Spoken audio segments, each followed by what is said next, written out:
What's happening, guys? Welcome to another eclectic edition of PWT Live Show. Yeah. I'm running late. You what?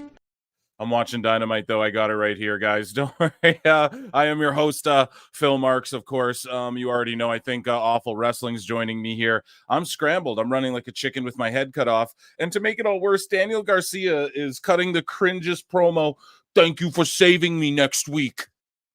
Bro, did you not rehearse this? I can't cuss this early. Thank you so much, guys, for tapping in with me. Make sure you're hitting that like button. 37 of you in here. I'm running late. Hopefully you guys file in. As you file in at prowrestletimes, at prowrestleclips, make sure you hit that like, hit that subscribe on your way in. I really, really, really appreciate that. We surpassed 3,600 subscribers today on 3,600. We just surpassed it over on Pro Wrestle Clips. Don DeMarco, and if you are not yet, please go and subscribe to at Pro Wrestle Times. If you're not subscribed there already, we're on the road to 1K. Once we hit that, I'm monetized over there as well, and that just means more PWT action for you good folks. I got some cool actual guests probably coming in tonight. Awful, of course. We might have a little wrestling soup action in there tonight. In here tonight. Sorry, I'm just sending this link out, as you guys know already. So let's talk about this Dynamite here. We'll already dive into Phil Marks' book, My Works. Coming extra hard for you guys because I was running late. And shout out Matt Morgan, the Matt Morgan, a fan of PWT, guys. So round of applause for us for once again shaking things up in the wrestling world. Matt Morgan DM'd me, reached out to me and said, hey, I love your show. I love when you cook Meltzer. I love that you speak the truth about the pro wrestling business, and the things you're saying is accurate while you're being so goddamn funny. And that's what we aim to go for here. And I'm telling you, there's a reason why the Cornette household reach out and Matt Morgan reach out and Alicia Fox reach out, Daddy. We're doing the damn thing. This is the place to be. If you like wrestling content, you like consuming wrestling in this way, right? The way I do things, how I like to rip stuff while bringing you the hot news, as Conan would say, who also DM'd me the other day. Yeah, there's a reason that the people, the boys in the biz, get down with what your man Phil Marks is doing over here. Okay, now guys, I'm getting to the super chats. I'm getting to the member stuff. Consider becoming a member down below. I do member streams Thursdays, so one will be tomorrow. I don't know what time yet, but it will be at some point tomorrow. And I don't know how long it is either, but members only streams go down Thursday. Consider getting a membership. For instance, Shaggy Filth gifted 5 Pro Wrestle Clips memberships. Oh my goodness. He gifted 5 of them. So if you have a little green on your name, I try and show all the membership chats during the live shows. I try to answer them all. But if you really want to be seen, you send in a super chat. Or if you want people to see the live show who maybe won't, you go and gift some memberships. Go and gift some, okay? They're 99 cents. Consider joining up. Thank you so much, Shaggy Filth. What an epic move. And Paul Triantos, new member. Round of applause for you, my good sir. And John JID 99, Daniel Garcia is the bane of my existence. So bland. Yeah, dude, I saw him live once on a Dynamite, and they were trying to be like, he's a baby face, and I was just like, I was just booing him out the fucking building, and you could tell they're like, what the fuck is going? Why is this guy booing so hard? And I just hate Garcia. And then so they have Garcia, who's like a tweener. He interrupts MJF, who's like a tweener, to then get confronted by Bruv Tweener. Like, what the hell? So guys, this week too, I got to finish just plugging stuff as hopefully people file in here a little bit. You know what I mean? So, yeah. So I did a podcast with Mish from Wrestling Soup. Pardon me. Make sure you guys go and check that out. It dropped, I think, this morning or yesterday. I think it dropped this morning. Yeah. And it's me and Mish from Wrestling Soup. And he might pop in here tonight, actually. A little spoiler. Maybe he does, maybe he doesn't. We'll see. But make sure you check that out. Just a great discussion. Us just like, really, I just hit record and we just freestyled it because me and Mish could just talk for hours and hours and hours. And, we make fun of Dave, and one of the funniest, Meltzer moment of the weeks. I think it came out this morning if you want to catch the clip. But if not, go and check out the podcast I did with Wrestling Soup. And then today I also recorded an episode that should be out tomorrow or the next day with Crossman Wrestling of the UK. I don't know if you guys know who that is, but he's the dude that he gets attacked a lot for his wrestling opinions, and we had a really great conversation. Just we were both very hesitant. At first we didn't know what to expect. Like, he was nervous and anxious. He didn't know. I don't know if he thought I was going to do like a gotcha or what, but I know that he's hesitant when people reach out for him to come on a podcast or whatever. Not that many people have, but he surpassed 1,000 subs, and I think it's important, to lend that hand to us, to those below us, as far as like content creators, and yeah, he's from the UK. So if you're into Crossman Wrestling, he's pissed some people off. He put a tweet out there about Billy Starks that pissed a lot of people. Whatever, I ask him about that all. No back down. Great conversation, and it's good to get his UK perspective going into like the All in Wembley show that's not selling as well, which I'm sure we'll cover, and all of that. Damn, we got some more new member. Michael Driard became a YouTube member. Thank you so much. And Savage Wrestling Podcast for $2 says, hey Phil, yeah, can't wait to hear the Dave flute, man. You come to the right place. If you like to play flutes and you like to make fun of Dave Meltzer, you've come to the right place. So I am just sniggity snapping as I do this intro. 82 of you in here. Make sure you run those likes up. I think we're good and introed and plugged up. And yeah, shout out Matt Morgan, who's more than likely listening in tonight, which is awesome. And then Stacy Cornett, anyone else who might be listening in. 23 likes, 82 of you watching. Let's run those up to at least 50, 60, 69. I know Chad always likes to go, let's get to 69. So we can pull a Post Malone here tonight if you guys want. And yeah, so let's start talking about Dynamite here, guys. So we're in Phil Marks bookmarks. I got the Dynamite card. We saw that introductory promo situation. I like they set it off with MJF, but then Garcia comes out and they're like, oh yeah, we're all in, yeah, Buffalo, New York. So let's both be hometown guys. Well, both let's try and fight, but get over why Garcia is blah blah blah. Yeah, Jonesy 69, dude. See, dude, the ladies are gonna ask for 69 likes. Get it up to 69. All right, let's do it. Last has peak Moxley impression. Yeah, my Moxley impression used to be a Scooby-Doo wah wah. I'm a cool jazz guy. Yeah, everything's violent and cool. And then at Wembley last year, he literally showed up in like a jazz band jacket with matching shades with Claudio and everything, dude. But yeah, last has the best one.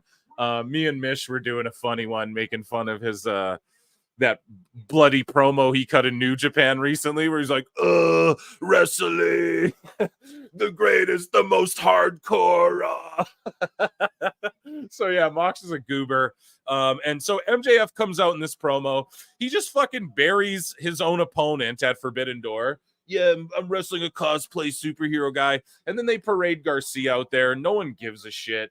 Oh, some hometown guys. It's always just like, we got to take Garcia serious. Like, you know, Tony Khan's never gonna get it through his fucking head. Like, after the world's worst ratings for Dynamite last week, he's gonna open the show with MJF solid, and then instead of Bruv coming out, no, it's MJF, and then Garcia comes and sucks the wind out of that, and then Bruv shows up and sucks the wind out of the sails of Garcia and fucking MJF or whatever, all because why? They're in Buffalo, so we got to let the hometown guy do the do his hometown stuff. Fucking garbage so far. I'm swearing we're only 11 minutes into the stream. I tried to breeze through that intro, but yeah, so that's what we missed. A whole lot of nothing. Let's take a look at this card, guys. Here, I gotta sip some Java.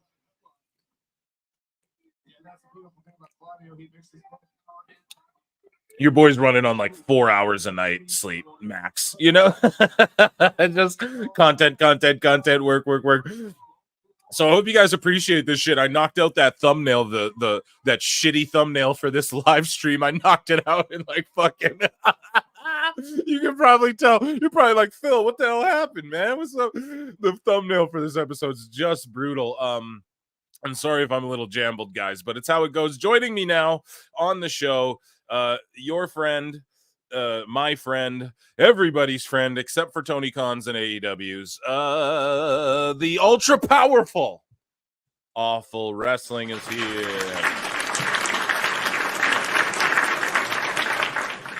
Awful, what's crack-a-lackin'? Hey, man, what's going on? It seems like the Ingobernales are on the TV, and I couldn't wait to see those motherfuckers. Oh, man, I'm sitting on pins and needles watching this match. It's spectacular. Los Ingobernables is what whatever. Yeah. Didn't I say that? Yeah, you pretty much did. I'm not hating, dude. So isn't it funny how Excalibur did not tell us what Ingobernales means? Los Facción Ingobernable, bro. Are you kidding me? You don't know what that means? No, well, maybe some of the redacteds won't know. It's as an announcer, you should tell them. What's going on, chat?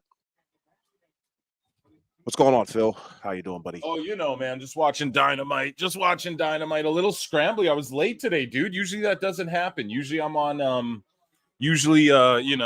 not on this bad of CPT, but tonight you know about a CPT. Okay, I got you. Yeah, but tonight it is what it is. So did you catch this opening segment for this Dynamite here with Ospreay and MJF and Daniel Garfucking? Did you catch it? Nope. What happened? So nope. What happened was MJF kicks off the show. I believe they're in Buffalo, New York. Yes, they are. He comes out and he starts cutting a promo, and then Daniel Garcia comes out, completely bumblefucks through his shitty promo, and he's like, "Oh, Max, thank you for saving me next week." And then the crowd's just quiet, like, does this guy even know what he's talking about? Right. And then Ospreay, bruv, interrupts them both. Bruv! So they're all shitty face heel hybrid pieces of trash, in my opinion. Like, none of this shit works. Define clear heels and baby faces. It'll work way better. And then what does Tony do? Here's Naito, Takagi, and someone from CMLL versus the Bumbaclot Club. So Dummy. The that's going to Blackpool bounce carpet back their cleaners. ratings, dude. That's going to bounce back from that fucking horrific rating they did last week. Sorry, Awful. What were you saying? The Blackpool carpet cleaners. Yeah, the Bumbleclot. Savage Wrestling Podcast for $5. Thank you, bruv. Says, not to make this a sad show, but Phil, but the update on my grandma, she did pass away last Monday morning. She now resting easy with my grandpa. Yes, and you've been keeping us updated on that, and we sent all the good energies, and everyone, all the good energies to Savage Wrestling Podcast. And Savage, I'm glad to see you in the chat and enjoying yourself. I can tell you're a little more vibrant in there, and I know it was a sad time, but times are darkest. The night is darkest before the dawn, my friend. Okay. Now that might be a cheesy ass quote that I heard from Britney Spears when I was like 9 years old or whatever, but it's the truth. And I can tell you're a little more vibrant and vivacious just in the chat on X, all that stuff. So round of applause, all of the good energy towards Savage Wrestling Podcast and his family right now. Also, thank you so much for that and for being here with us, buddy. That means a lot. Yeah. And speaking of Sika passed away. Awful. Your thoughts on that? I talked about it with Crossman Wrestling. It's going to come out tomorrow morning, but really it was today, Time Cop. But Awful, Sika on Hawaii passed away. Roman Reigns' father's. Our deepest condolences here. And Awful, do you have any like wild Samoan memories or anything like that? I do actually. Think about it, folks. Sika is one half, along with Afa. He's one half of the biggest dynasty, professional wrestling dynasty in the world. Can you believe that? Like, there's the McMahons aren't it. The Anoa'i family is the top dog as far as the influence in professional wrestling. They're the top influence in professional wrestling. The first time I saw Sika was when he returned to the WWF in 1986, Phil. Damn. And he did a few vignettes with a dude named King Iakea, a gigantic, bald, ugly-looking Samoan guy, it looks like, or Polynesian gentleman. And it was awesome. They were in the jungle, and he's eating the head of a fish. And the whole time I'm thinking to myself, like, is this fish cooked? Or is it raw? But it's it was raw. Awesome. Yeah, it's raw. Put it back in the oven. But Sika Switch it off now. He was awesome. Old school mentality, old school look. He had the Mertz trunks that go all the way up to the belly button. He was just he was a sight to behold, ladies and gentlemen. He was one of the best wild men in professional wrestling. My condolences to Sika. Yeah, me as well, man. I love the wild. They used to scare the shit out of me when I was young, dude. They scared the life out of me. Guys, 124 of you watching. Let's get those likes up to a hundo. I'm going to bug. We're at 41 or at least 69. Then we'll go from there, okay? Jimmy B for $5 says, thanks, buddy. Let's give a round of applause for that. Jimmy B says, I want to see the Blackpool Carpet Eaters debut, if you know what I'm saying. Yeah, Mina Shirakawa. So the biggest draw in the ratings, in their horrific ratings last week for Dynamite, it was, in fact, Mina and Tony Storm and them doing the HLA.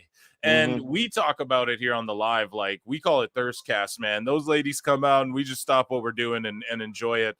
And yeah, I mean, if it doesn't show you that sexiness has a place in wrestling, and a lot of people like to go, oh, if WWE did this, everyone would be mad and shit. But I wouldn't, I love the sexiness in pro wrestling. I think it needs to be there. I think we need more of it.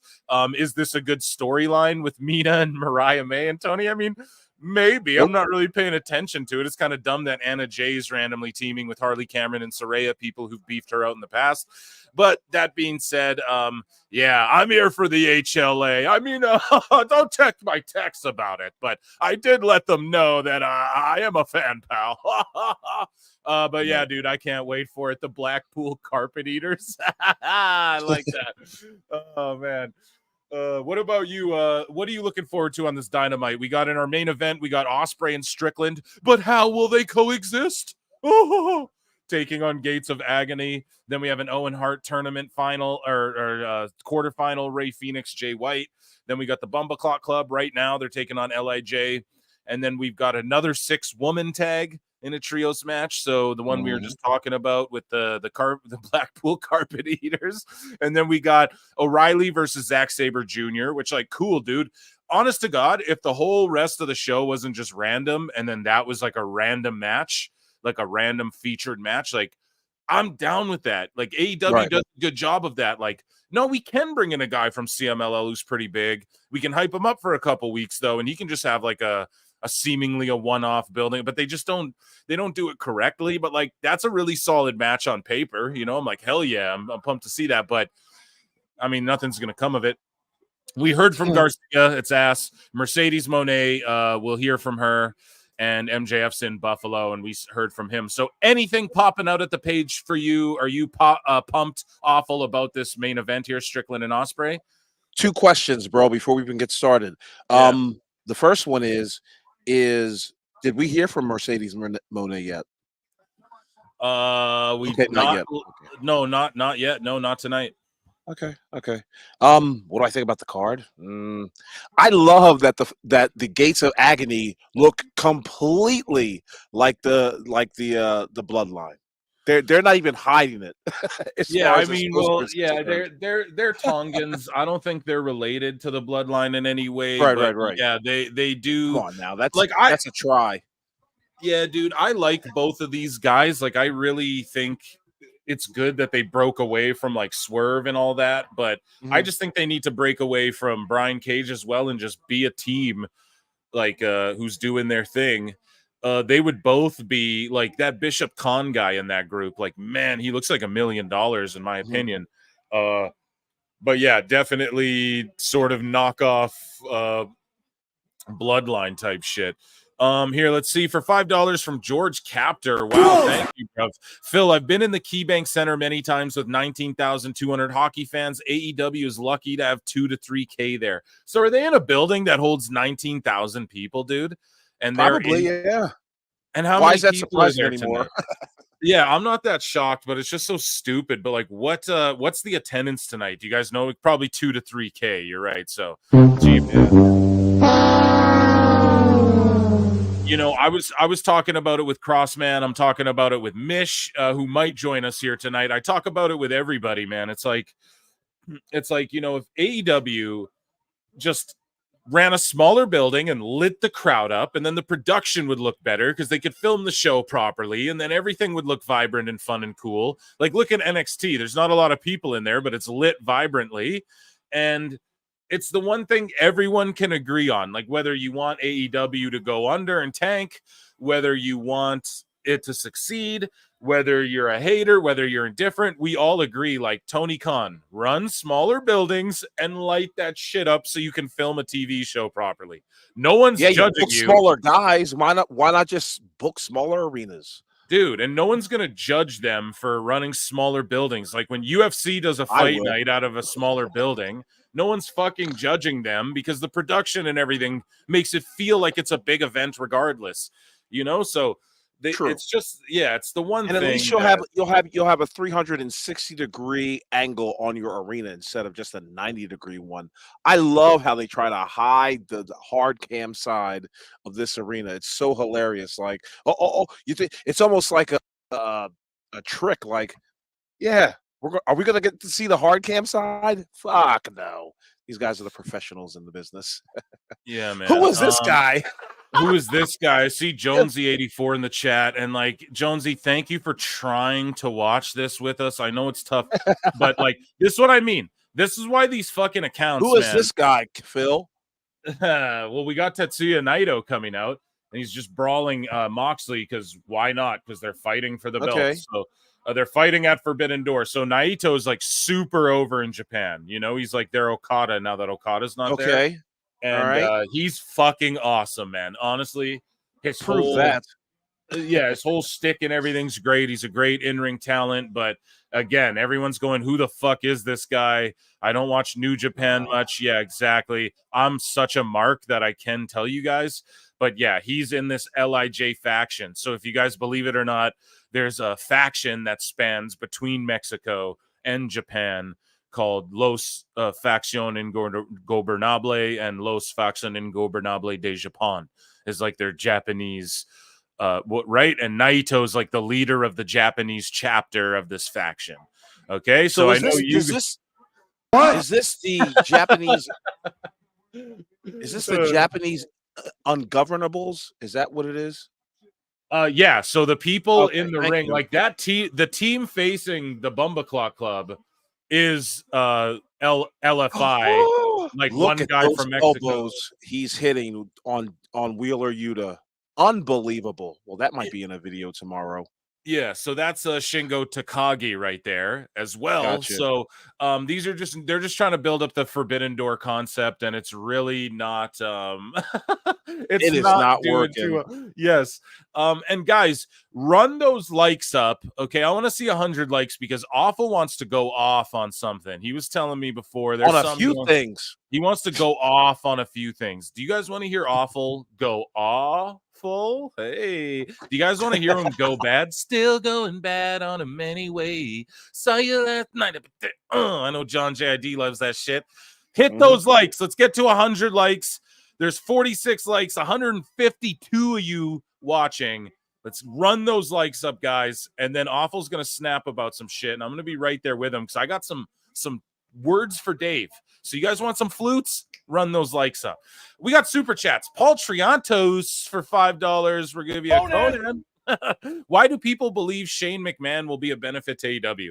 So Paul Triantos, I want Awful's opinion on this because if you guys listen to the last couple podcasts I've done with Crossman that's coming out and Mish and then like the live shows, and then on the members only show I brought up how Conrad Thompson said, oh, come on now, Eric, Shane McMahon might be a valuable addition to AEW, and a healthy AEW is good for the entire industry, Eric.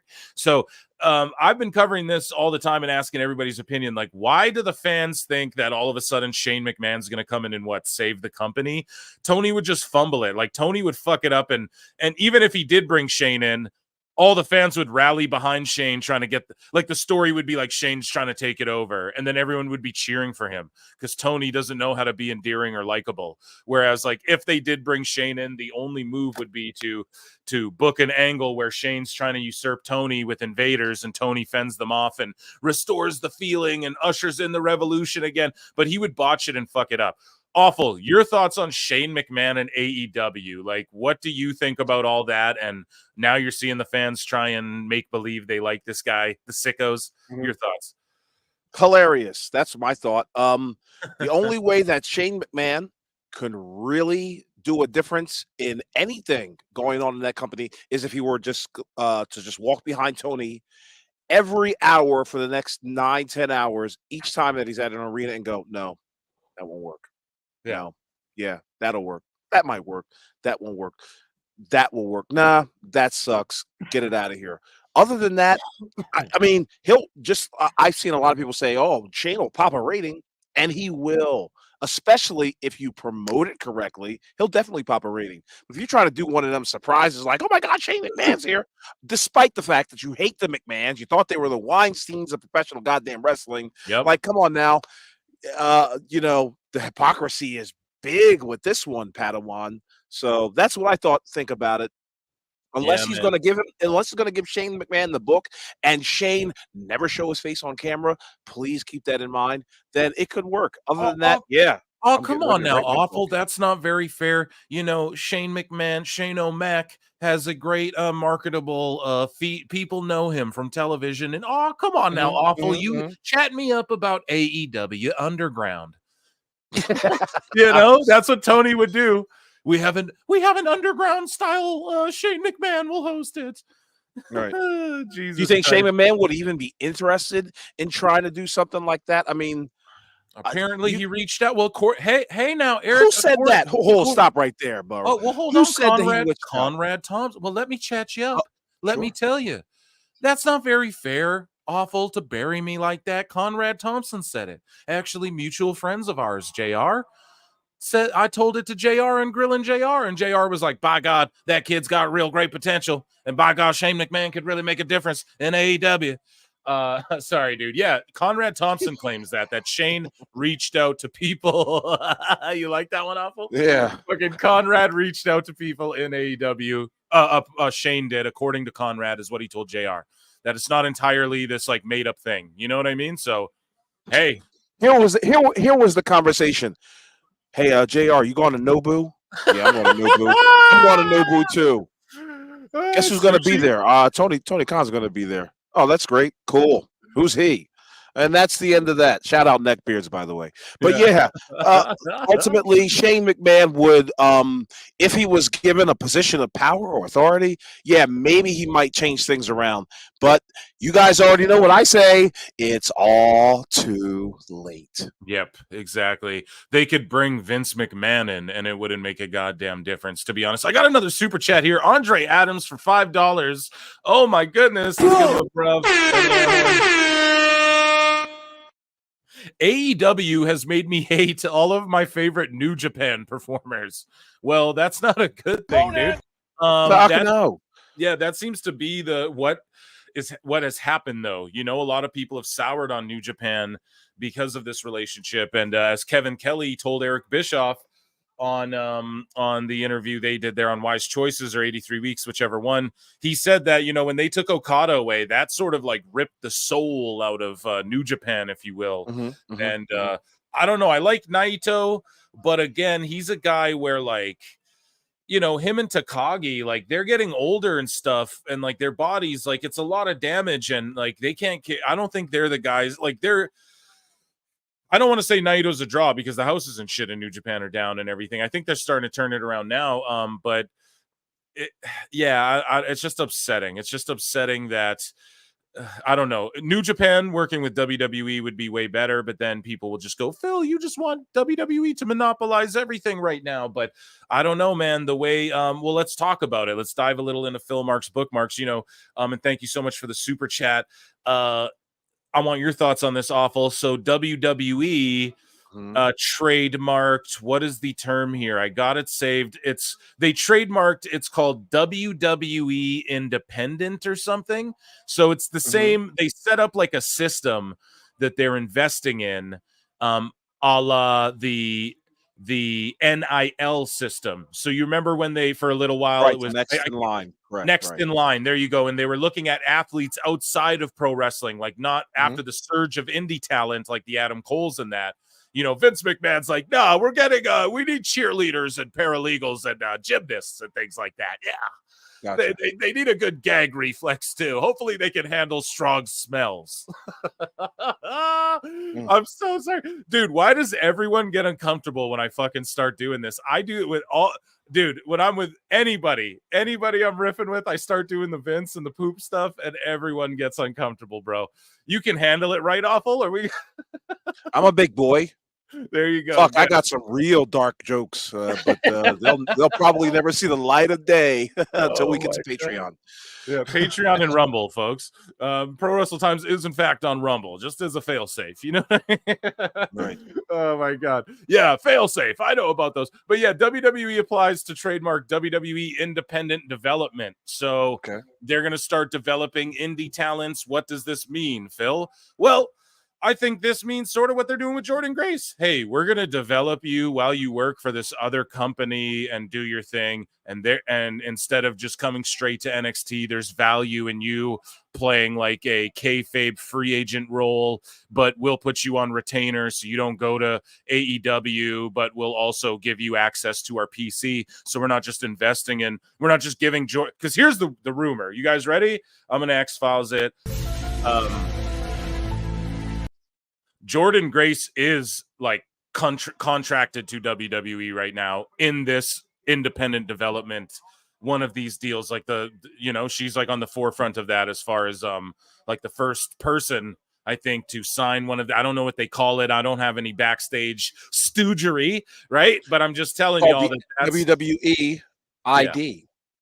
Hey, you get your WWE ID, bro. The black helicopter. They're trying to ID everybody, Phil. Yeah. You can't go in. You can't fly without a WWE ID. But oh my God, the Rumble cast every time with Awful. Okay. All I'm saying though is that they give Jordan Grace some money. They say you don't go sign anywhere else. These XXX places, this place, this place, this place. Mhm. Can't sign there. But you can go work and do your absolute own thing, make all your money, but you have access to our facilities. If you need to call Shawn Michaels, you have a direct line. You know what I mean? You're with us. Right, right, right. And they can start doing that with indie talents. What a brilliant maneuver. And they're expanding to Mexico and Puerto Rico. And, you know, I pointed out with Mish there on the last podcast, you know, UFC has a performance institute, they call it, Right. a PI. They're built one in Mexico. So why not just build a PC right next to it? You know what I mean? They own the land and the infrastructure and all that. So I love how WWE is circling the wagons on AEW. There's a great movie called There Will Be Blood, and one of the subplots is that the main character could not buy the main land of this one landowner. So what does he do? A brilliant move. He buys all the land around the landowner, essentially surrounding him and giving up the man's land. This is exactly what WWE is doing. Okay, fine. We don't have New Japan.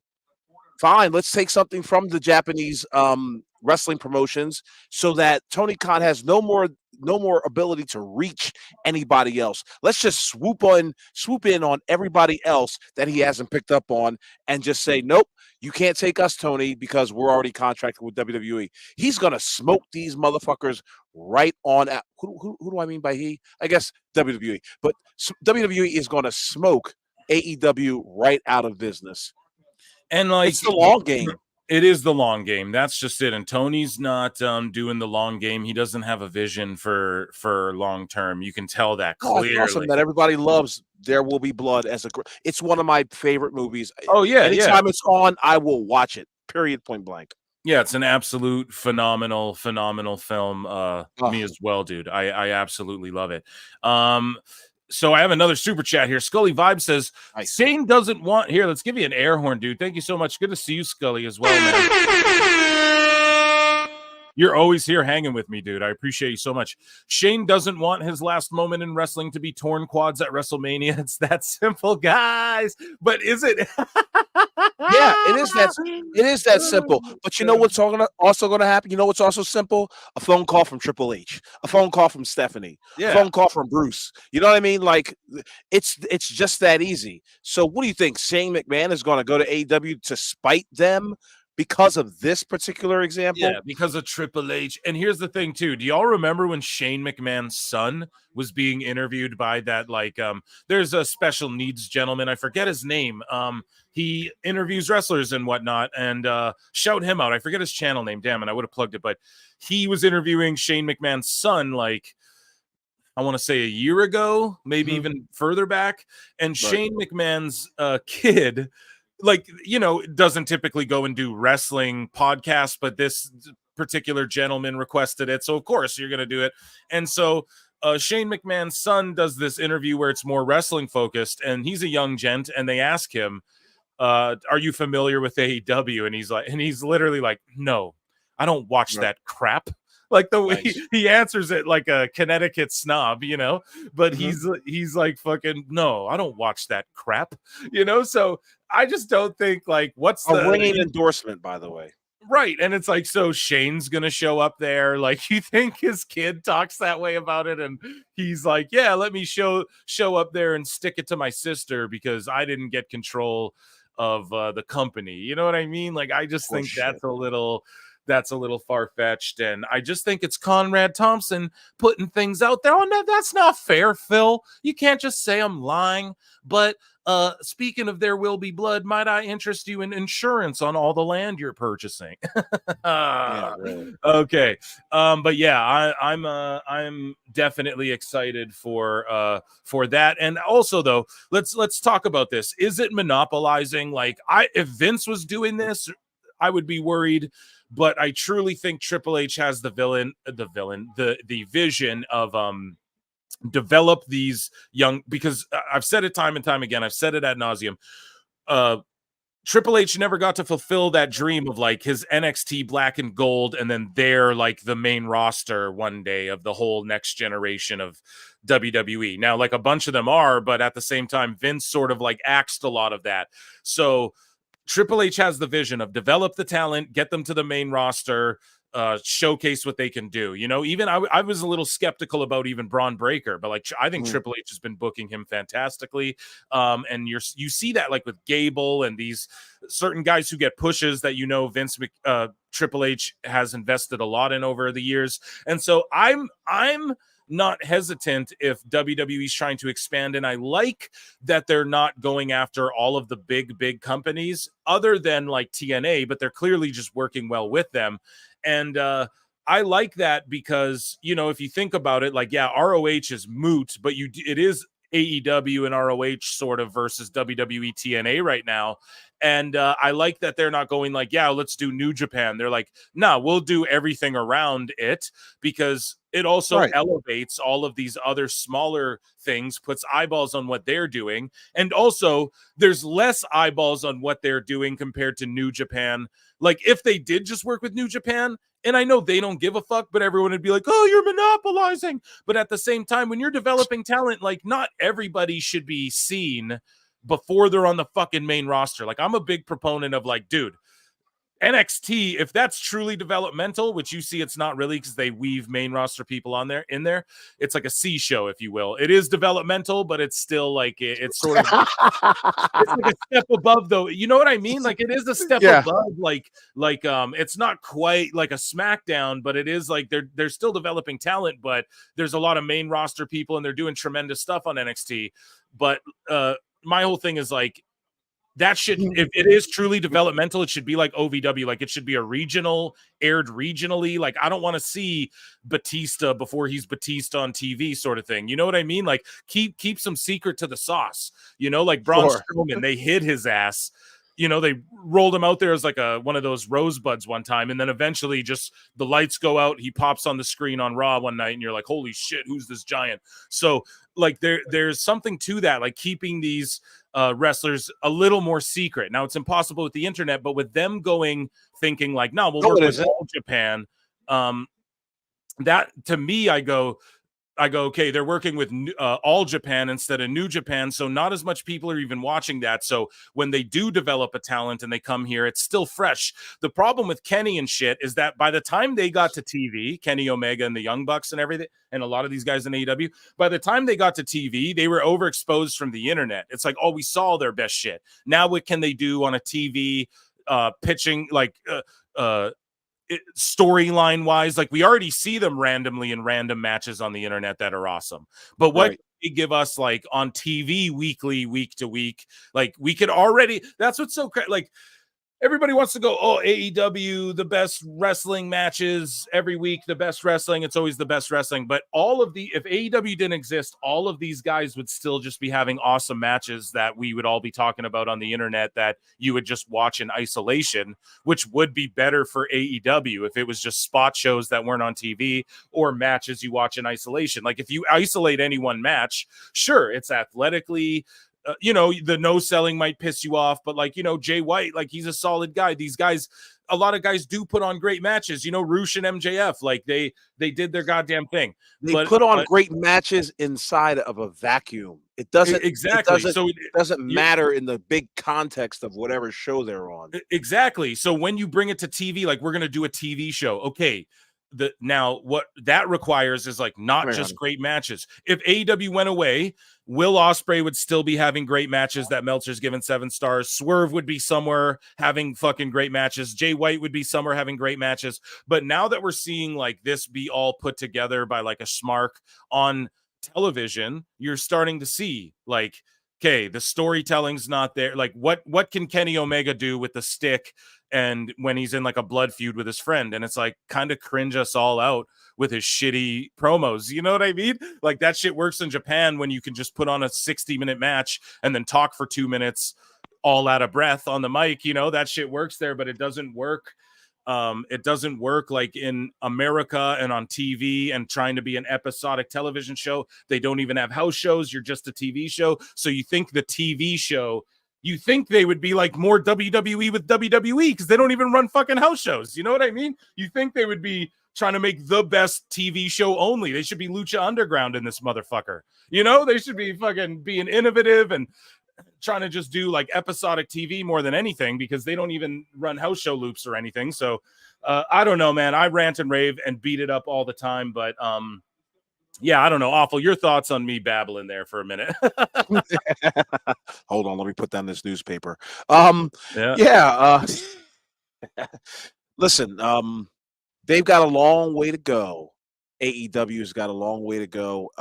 They won't get to that where they're going ultimately, but as far as them bringing in guys who are not ready for TV, who are not ready for production rehearsal, I guess, if you want to call it.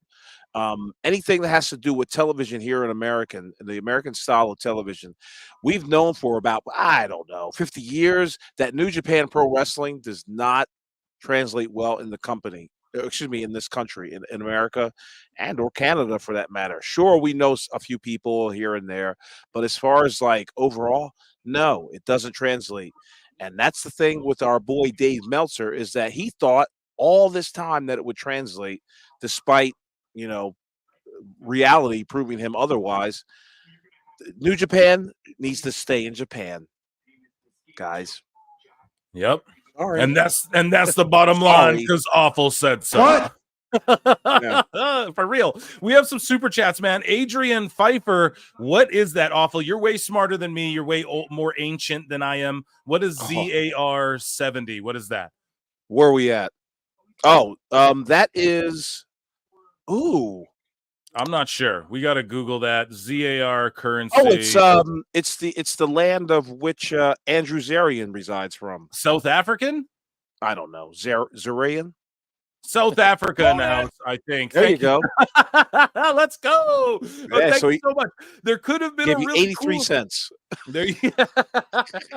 Hey, man, 83 cents, 83 weeks. It's all good my way. Yeah, so right. There could have been a really cool storyline to build the Forbidden Door, have New Japan invade AEW. Dude, yes, they could have. That's what they should have did with Ring of Honor. Play into all the talent poached by Tony and Moxley holding their title hostage. Exactly, dude. We've all fantasy Mark book here. I'll give you an X-Files, Adrian, for the truth is out there. But like, dude, exactly, man. They could have, the way they paraded Moxley out, they could have built a whole story around like Tony Khan's like, no, we're gonna send him in there to kill New Japan, and he's gonna take their belt and he's gonna bring it back here. And at Forbidden Door, like Tony should be, or somebody who's running it, the commissioner should be not hyped. Oh yeah, all the great matches. It should be like there's somebody who doesn't want Forbidden Door to go down because fuck New Japan or something. MJF shit on New Japan. No, he just buried his opponents and shit and buried the card and the idea of it. It didn't get anybody over doing that. So yeah, I agree. What say you, Awful, about this fantasy Mark booking here? That's, you know what, I'm not the biggest fan of fantasy Mark booking. So I'm like, what? Fuck, no.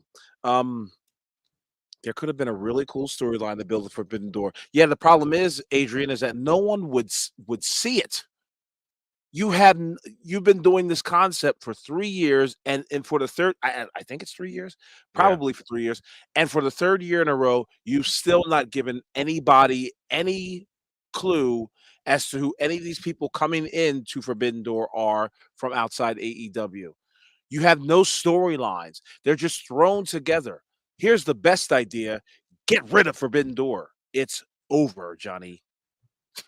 It's over, Jack. Oh my goodness. So I'm putting a tweet out there at prowrestletimes if you guys don't follow me on X, and at AEW Full Wrestling, all caps, when you spell the man's name, RIP MF Doom.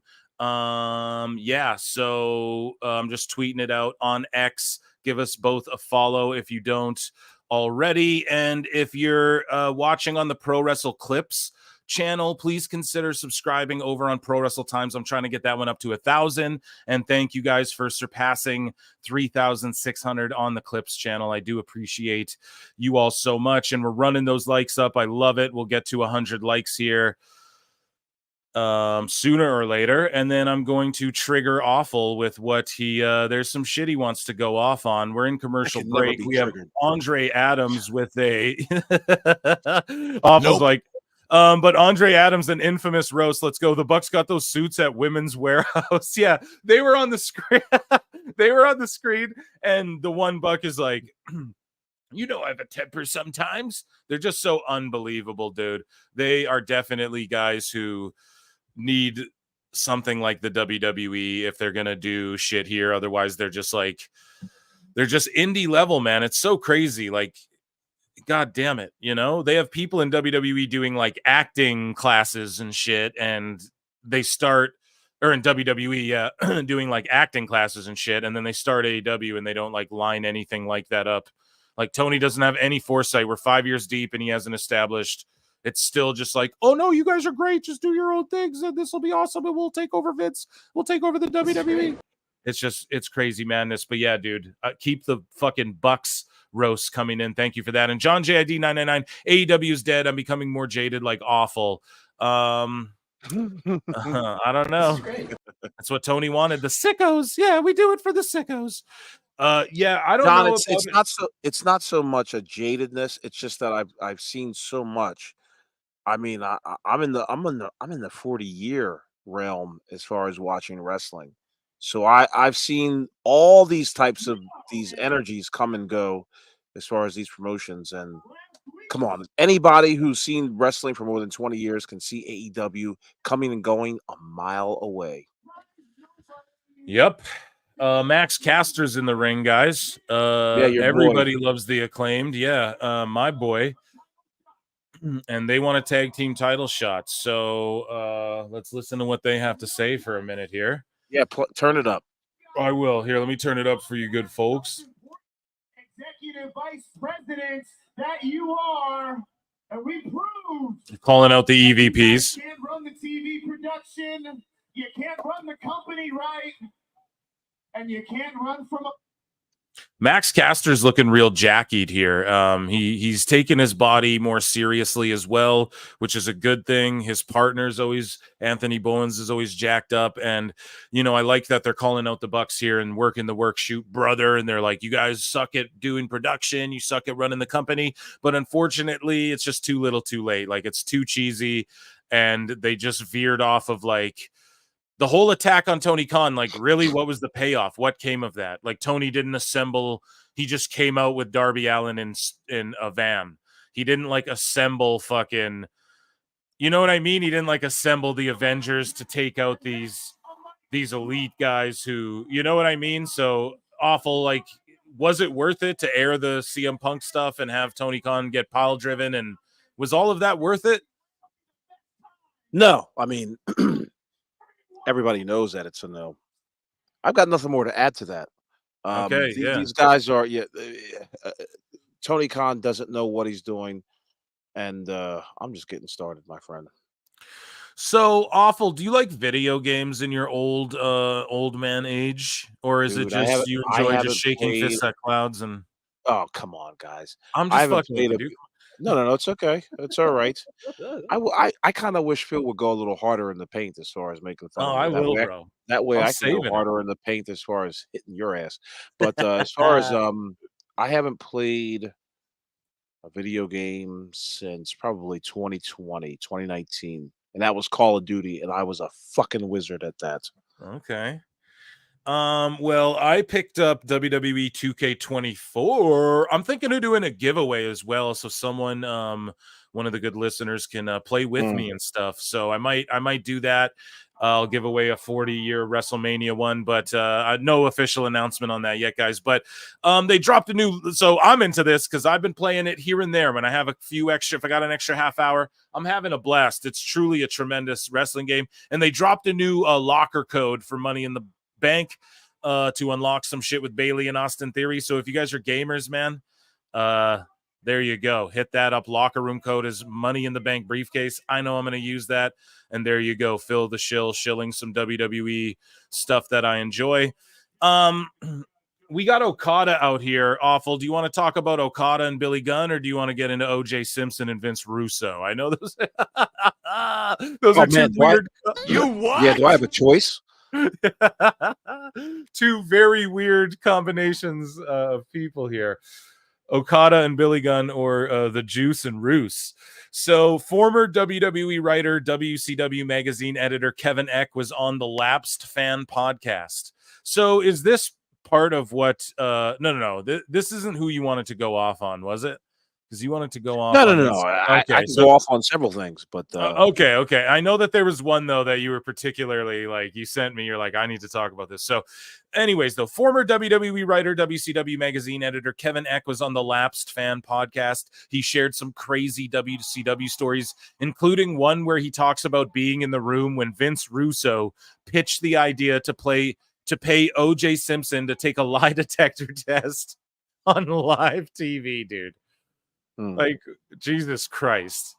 See, and I was around during that time. Yeah. And if those people don't know, OJ Simpson, the case, the trial, the verdict, the aftermath was gigantic news back then. So it doesn't surprise me that Vince Russo wanted to capitalize on that and trying to pay OJ Simpson. Now, see, I think he would have done better trying to just pay OJ Simpson just to show up at a Nitro. Don't do the extra shit like, take a lie detector test. Come on now. What are you doing? You're almost kind of like, it's almost like one of those things where it's just like you've got the guy right in your palm of your hand, and then you say some dumb shit like that, and he's just like, no, I'm passing.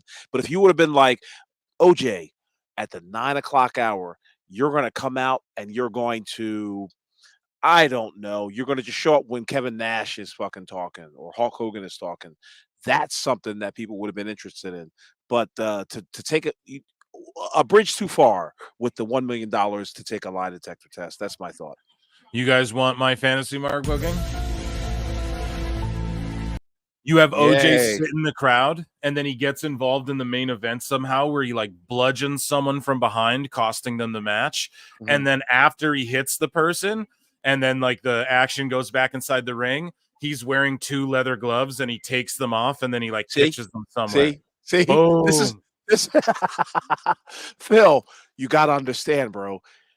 If you're trying to get OJ Simpson, the last thing you want to talk about is the trial, or even bring up or allude to anything. See, this is where wrestling fans and people who are in that industry, it's just like, bro, you were so close. We could have had OJ Simpson, and then you had to bring up the gloves.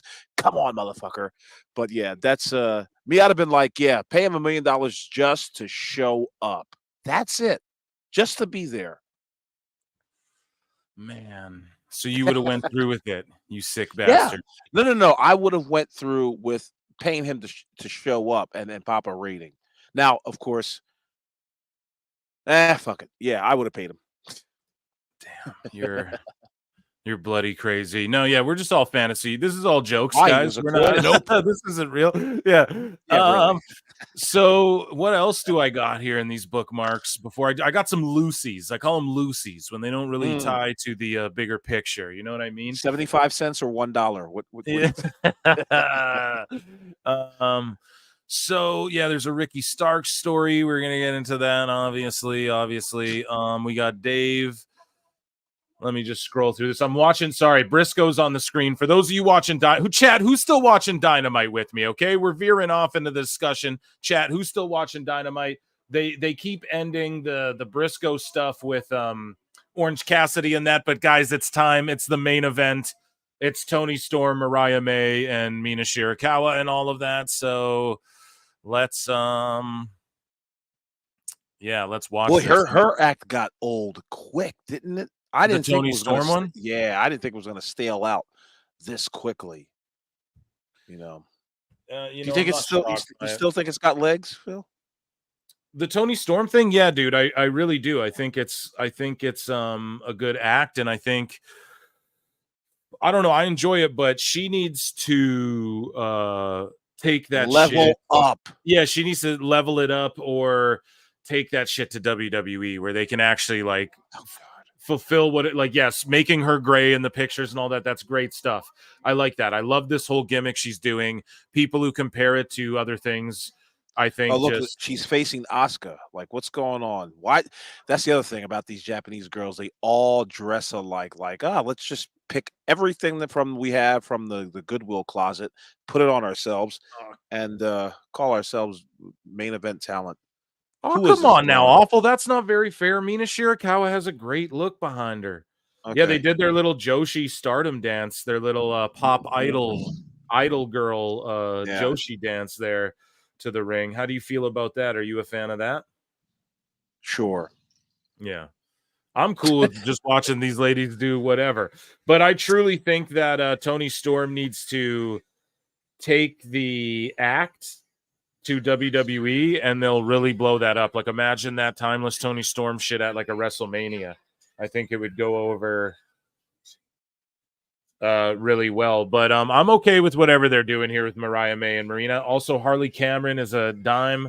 I don't care what anyone says. Soraya's a dime, and then Anna Jay is a dime to dime. So this is a dimey dime match that's going to go far too long, but it's going to give them their best ratings. So Think I so? can't be mad at, I mean, it did on the last show.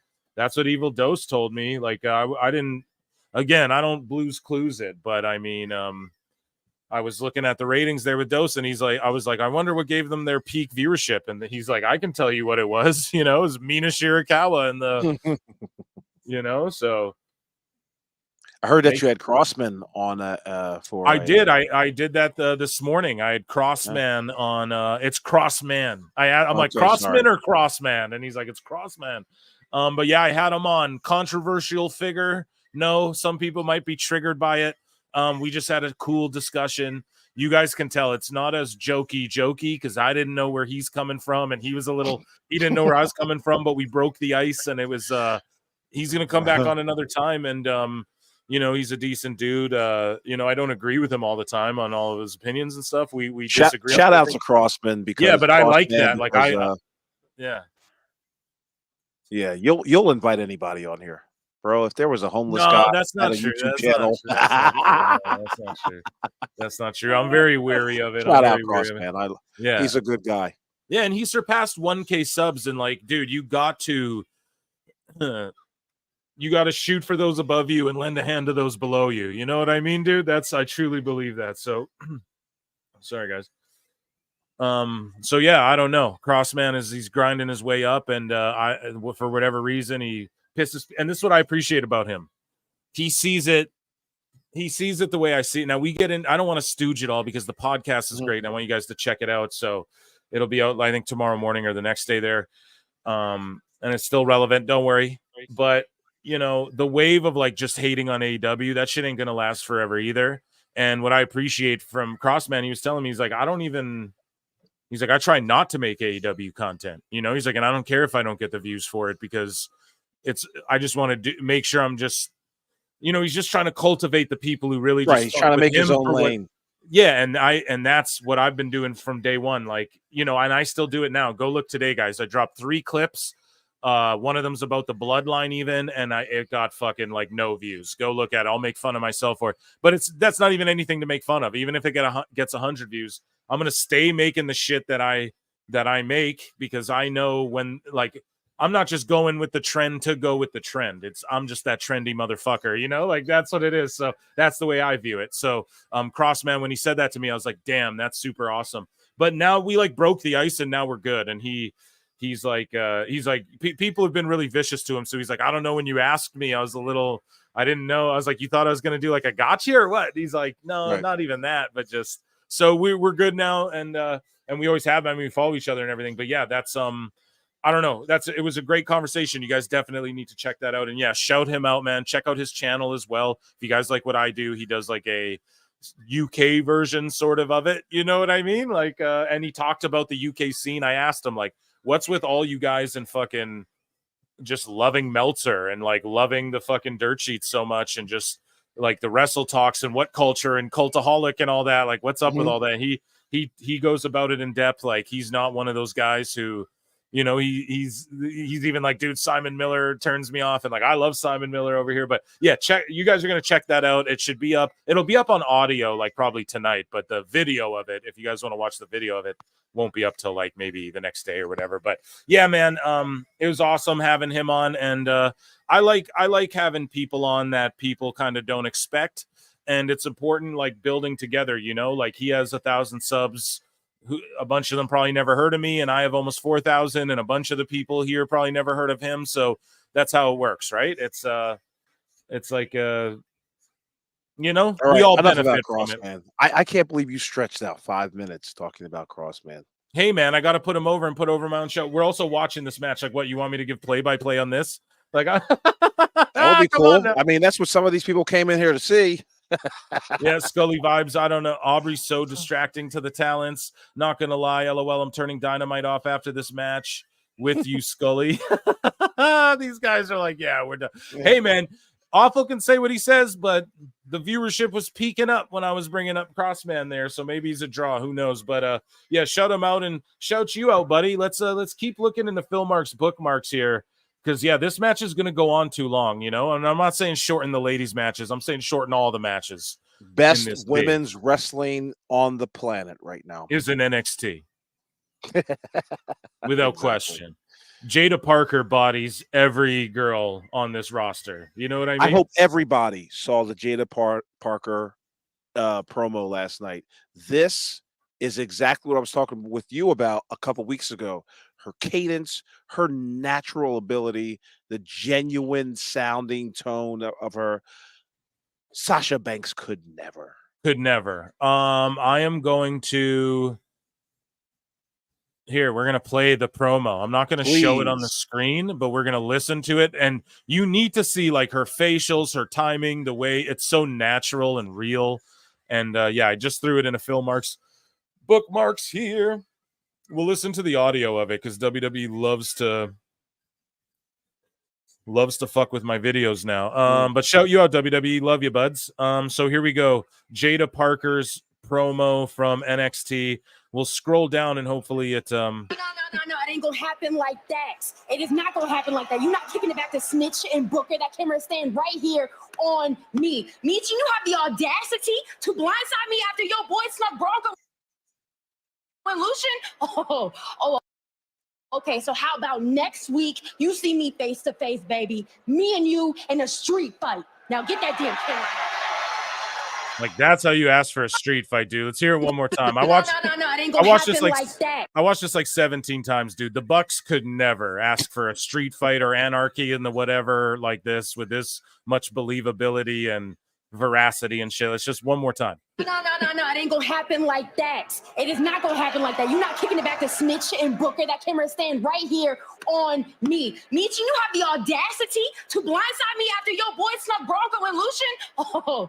Okay, so how about next week you see me face to face, baby? Me and you in a street fight. Now get that damn camera. Like that's how you do it, man. Short and sweet, and also there's no room for people to be like, what? You know what I mean, dude? She's not. It's not just a wrestling promo. She's just like, no, I'm gonna beat your ass, Mitchin. And then she calls Vic Joseph Snitch, Snitch and Booker. Yeah, this is how it's done in the hood. I mean, that's how it goes. She reminds me of my younger niece, actually. Aubrey said, "You can't do that." Nay, Aubrey is paid in oats and sugar cubes. Oh shit. Oh my god. Oh my god. That is someone's daughter, you animal. Oh my goodness. Oh, Andre, she's you a big are girl. Andre. Yeah. He's the Andre's the king roaster here, man. He's got the title.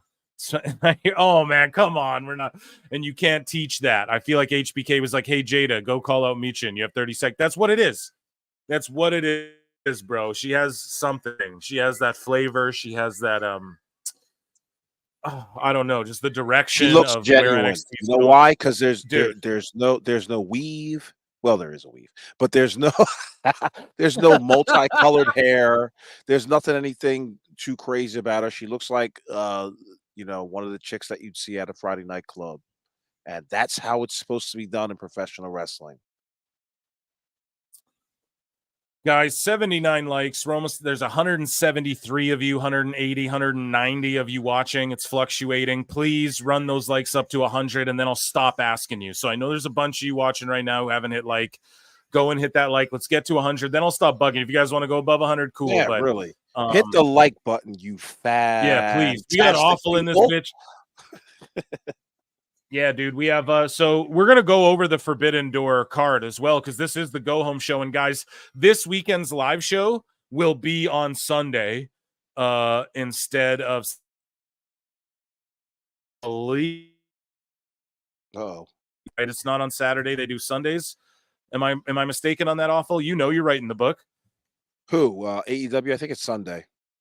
Sunday, yeah. I'm gonna pull it up here.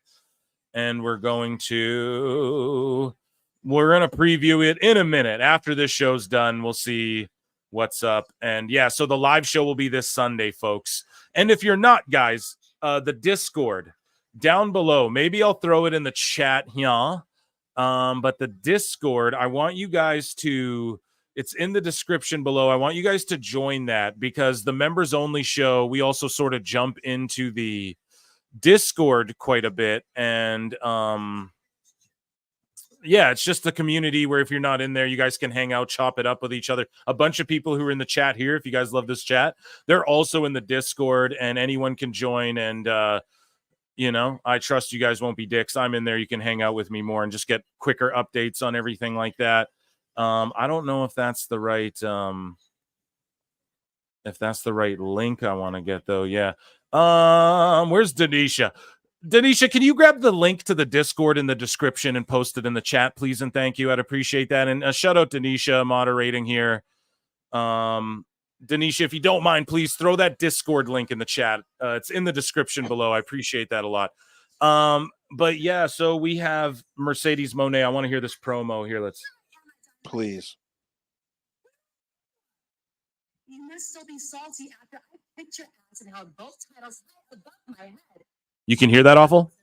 Kinda, little choppy. Because I told you, there's a price to pay when you mess with money.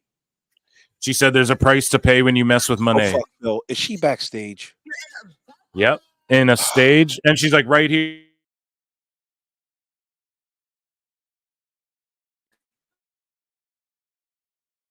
Uh-oh. No, we're good. We're good. We're still on the air, folks. Gotcha.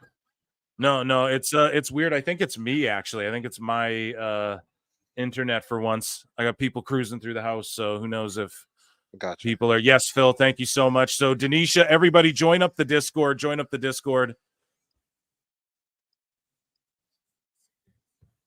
To watch the proceedings. Okay, so they're just trying to build up this whole Monet-Vacquer feud.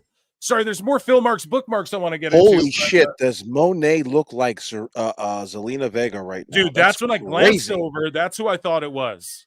I'm not even kidding. So it sort of took me away for a second there. And then now we got Jericho coming out. So, guys, although this is like a train wreck you can't look away from, so I know I was trying to talk about something else, but I keep getting distracted here by what AEW's got going on, because I genuinely love laughing at the Jericho stuff. Speaking of which, we have a special guest on the show, actually, as a matter of fact. He's here right now. Ladies and gentlemen, Chris Jericho.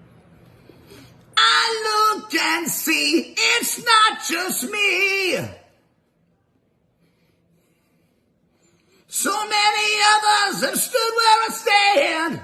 We are the young, so raise your hand. They call us problem child. We spent our lives on trial. We walk an endless mile. We are the youth gone wild. We stand and we won't fall. We're one and one for all. The writing's on the wall. We are the youth gone wild. Let it get wild. Yay!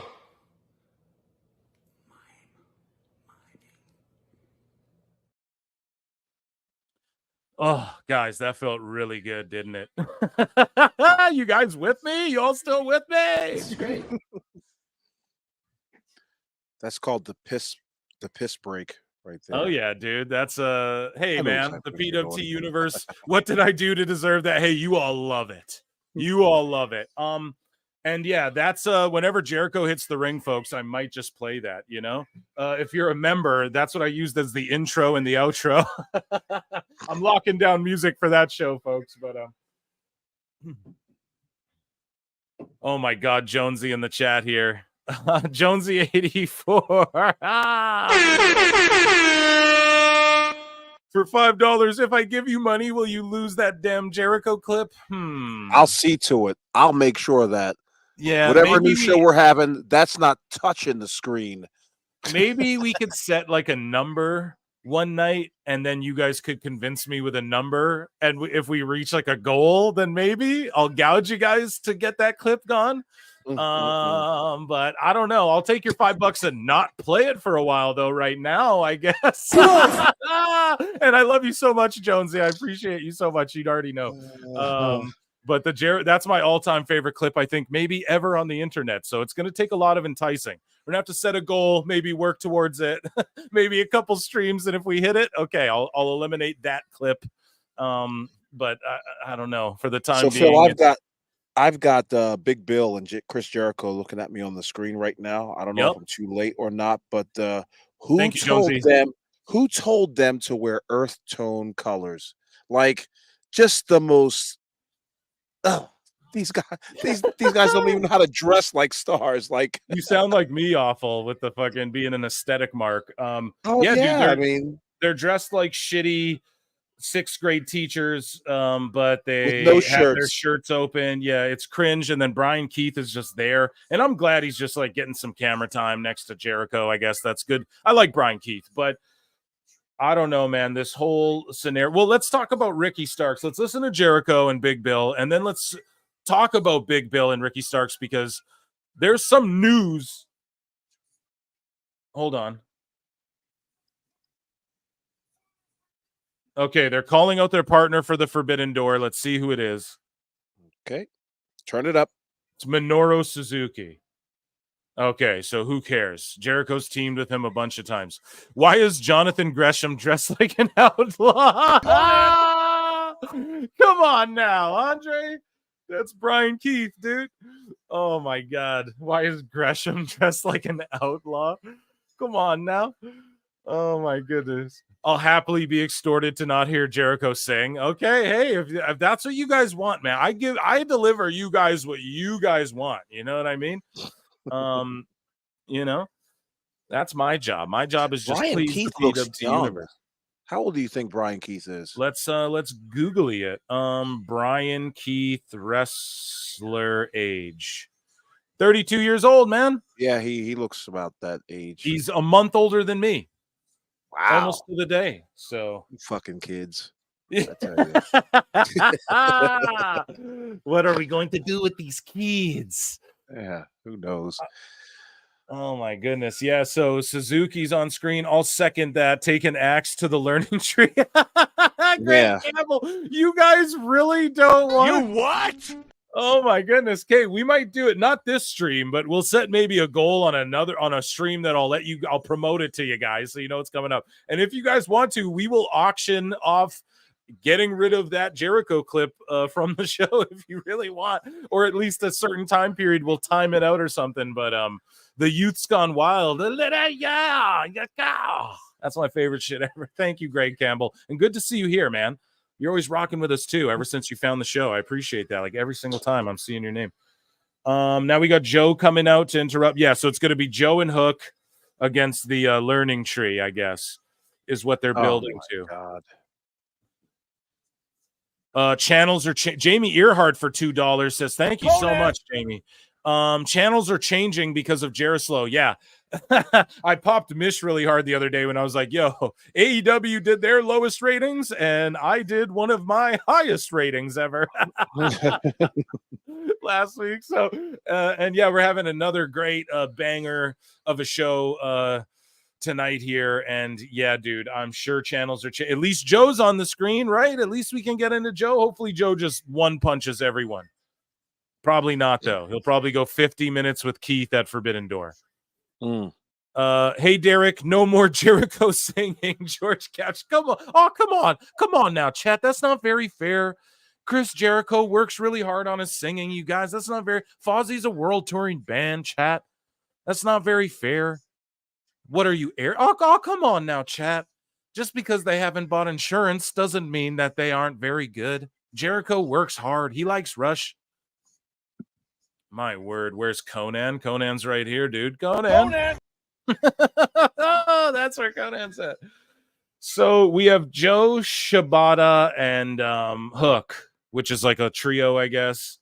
And yeah, they're gonna fight Jericho, Big Bill, and I guess Hook at the Forbidden Door. There's already 10 matches on the Forbidden Door card, which we're gonna go over Sunday. Bro, I'm night. not watching it with you. I am not watching 10 fucking matches. You don't have on to, Sunday. but it would on Fuck Sunday that. if you're not doing nothing though. You can come in here and talk shit all you'd like, but I'm gonna grind it out, bruv. I embrace the grind, bro, for the PWT universe, and I'm gonna watch it with you guys. Absolutely. So we got a brawl breaking out here. I like how Samoa Joe lost the world championship and was just like, fuck this. Let me go to lesser known talent. I mean, because that makes a lot of sense in professional wrestling to lose the world championship and never get a rematch. Jesus. Not even look at the world champion after that. Just if you remember, he lost that match and stormed out of the ring, which is one of the visuals that I've always kept in my head for that from that match. It's just like, boy, he looks pissed because he knows the next program that he's going to be in won't mean dick. And here we are. But he's gonna make the best of it. That's one thing we could say about Samoa Joe. He's gonna make the best out of any shitty situation that he's in. Yeah, no doubt, man. And shout out the chat. We're out drawing like some real shit. You know what I mean? Like fucking How many people are in here? Man, we've had like upwards to 200. There's like 190 in here now. You got Grilling JR's premiering. You got 62 people watching that. You got 86 people watching another content creator who's been in the game longer than me that I enjoy myself, and I'm not gonna fucking downplay them on the show whatsoever, but it's like, goddamn, we're really doing the damn thing here at PWT. So that's a round of applause to the chat and Awful in the universe for being here. Let me tell you something. Yeah, real quick. Phil and Marv the Movie Monster and anybody else who hosts a YouTube podcast.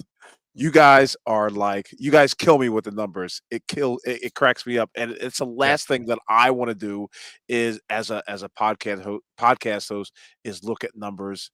Oh yeah, dude, I'm not big into it. You guys, I'm sure you guys get obsessed with it. Come on, I really don't, bro. I opened YouTube because I'm looking up because I'm pulling up things that I'm gonna share to the show. And when on my screen I see shit that I'm subscribed to. I'm subscribed to Grill and JR. I'm subscribed to this other shit. So it tells me they're live right now, and I'm looking at it going, holy shit. But I don't obsess over numbers like that. You got to focus on yourself, do your own thing, and I know I'm on the right path. I wouldn't have 3,600 subs, dude. The Clips channel we're at like 900,000 views. I've almost had 1 million fucking views in a year. Never thought I'd do that. I'm not a numbers guy, but let me tell you the numbers. Yeah. Well, I have to, bro. It's becoming like yeah, no, you are right. I'm not a numbers guy, B. Shut up, Run Show. Yeah, no, you are. You just called me on my shit, but it's like I don't obsess over it. It's just I know I'm like, damn, look at this growth. You know what I mean? All right. I see Mish in the chat. I'm sure he's the same way. Yeah, where's Mish? I sent him the goddamn link. If you want to, you don't have to, but so merge for $2. Old man Jerino. Yeah, Awful just called my ass out there. He's right. I probably am. No, you're right though. Sometimes you need that to be like, yeah, actually, I probably am a little more into it than other people would be. I remember I pulled up I pulled up some fucking business chart. Marv was on the show with me here on a live show, and I'm like, so over here, and I had all these fucking charts pulled up that Thurston had. Mm-hmm. I was gonna break down. Marv's like, "Are you fucking serious?" And I'm like, "Yeah, I'm kind of a mark. Maybe I'm a geek." Yeah, maybe Old man Jerino is slaughtering my eardrums, bruv. Oh my God, we have another No, I'm just kidding. I'm trolling you guys. I cry wolf too much. Like one time there is going to be a crazy guest. You guys you're just going to tune out because you're going to think it's Jericho. If Mish wants to join the show though, I think I sent you the link, buddy. So feel free. But if not, shout out Wrestling Soup and check out the podcast I did with Mish the other day. You know, I think it's again on that as well. It's like 1,000 views. Every podcast I'm dropping, the live show replays are getting like 2K views after I on the other channel even. So if you guys aren't subscribed to at Pro Wrestle Times, that's where all the long form shit gets uploaded. Even if you don't consume it that way, more and more people are every day. So I don't care about that. Just subscribe to it and help me get to 1,000 over there. Wrestling Soup was legitimately my second podcast I ever listened to. And I haven't stopped yet. Yeah. I mean, first it was Don Tony and Kevin Castle. And then I believe it was almost like right underneath them was Joey Numbers and Mish. Great guys, great program. They're one of the originals, man. Can't knock them. 4 of you J-Brones, hit the like button, please and thank you. And we're 3 away. 3 of you J-Brones hit the like button. So we are at 100. And yeah, man, wrestling. I was kind of nervous when I did their show the first time, but then Mish was like, nah, dude, like everybody wants you back on the show. And I'm like, dude, I want y'all to invade PWT sometime because I'm just such a fan as well. So it's like, right. I don't know. It was just a good time. And it's like peanut butter and jelly. There was like a 1-minute intro with me and Mish. We just got right into the shit. Like I was like, we're going to freestyle it. He's like, I've been doing that for 13 years or whatever. Right. It's just, I love it. All love. Thank you, man. Yeah. Thank you so much. And they'll be back if you enjoyed that conversation. And yeah, we have currently right now, we have Gabe Kidd in the crowd with Roderick Strong's faction. Why? You know what I mean? I guess he's down. He's been burying AEW in the press. Obviously, it was just a work leading up to the Forbidden Door. He's trying, at least someone's trying in the goddamn company. But yeah. Joe Hendry's in AEW? Joe Hendry, where do you see that? He's facing Kyle O'Reilly right now. Let me see. No, that's fucking not Joe Hendry. You got oh my god! Yeah. Major look. That's Zack Sabre Jr., bro. You actually had me. Yeah, I have the card right in front of me. Here's this fucking troll awful. Always trolling me, dude. Dope. What's going on? Dude, straight up. You fucking got me, man. Okay, 200 of you watching. We better be at 100 likes when I hit refresh. We're at 103. Thank you, guys. I'll stop bugging you. There is 200 of you, though. If you get to 150, great. If not, that's cool. You hit the 100 mark. Round of applause for the chat tonight.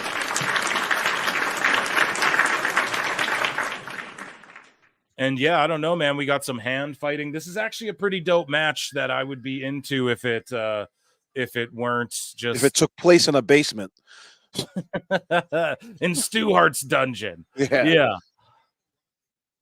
Let's see. This Zach. Awful time, over 100 likes. Roddy, awful time. They say, yeah, they want fucking awful to go off on whatever Mark was pissing him off, I guess, or whatever.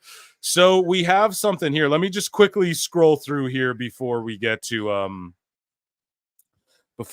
think I had a couple other little loosies, we'll call them. Let me just quickly scroll through. Yeah, so we're talking about AEW fans and all of that. There's some cope here from Matt Kuhn. So Matt Kuhn says, and this guy blocked me a long ass time ago. He blocked me too. Yeah, just out of nowhere, probably for going at his hilarious. Okay, Awful's yeah, I'm gonna read this to you, Awful, and then I want your thoughts on it. But WWE are making these mad awesome production improvements. What does that even mean? These mad awesome production improvements specifically because AEW exists and they're trying to differentiate quality wise any way they can. They're not just doing it for fun or artistic pride. What? Like, dude, that's like that thing, like, oh, you're a sellout. It's like, no, dude, you're just a pussy. You know what I mean? Like, you're scared and you don't, for artistic pride. Okay, go fucking see how far doing things for only artistic pride. See how far that gets you. Let's see how far that gets you. Like, you know what I mean, dude? Listen, dude, I'm a writer. I ask myself all the time, Phil. It's just like, do these guys take experience from their 9-to-5 jobs? Like, do they take experience from their real lives? Who talks this way in the realm of business? Like Matt Kuhn, fucking hipster, fucking college, bro. Like that don't know shit about business. Dummy, yeah. All right, I'm going to use man. The bathroom. Okay, so Matt Kuhn, Awful's running to the pisser. I'm going to go off a little bit. Matt Kuhn music. So You don't get paid to do shows. You don't do. You've never taken a gig that you're like, it's gonna be shit, but it's gotta, it's got this. Like, I do need the money right now. I'm a starving artist. Like, come on, man, shut the fuck up. Well, WWE's not a starving artist. I know, but dude, when Kevin Dunn left, they changed the production. It's not because of AEW. And here's the thing. Why didn't AEW do any of this stuff first? Why didn't AEW do the drone shots first? Why were they just copying WWE and they didn't innovate their own shit? Why did WWE have to innovate and then AEW had to play catch up again? This is Cope. This is a man who is clearly just lying. And yeah, that's why he blocks truth tellers like myself, because the truth hurts. Like when Awful threw the truth in my face, he's like, oh, you motherfuckers in your numbers. And I'm like, I don't focus on numbers. And he's like, bitch, you're focusing on numbers. That's the truth. You got to throw it in your face sometimes. Medicine, it's like Buckley's, bitch. It tastes awful, but it works. And Matt Kuhn, dude, always taking L's. Here, I need to grab a drink here. 1 second, guys.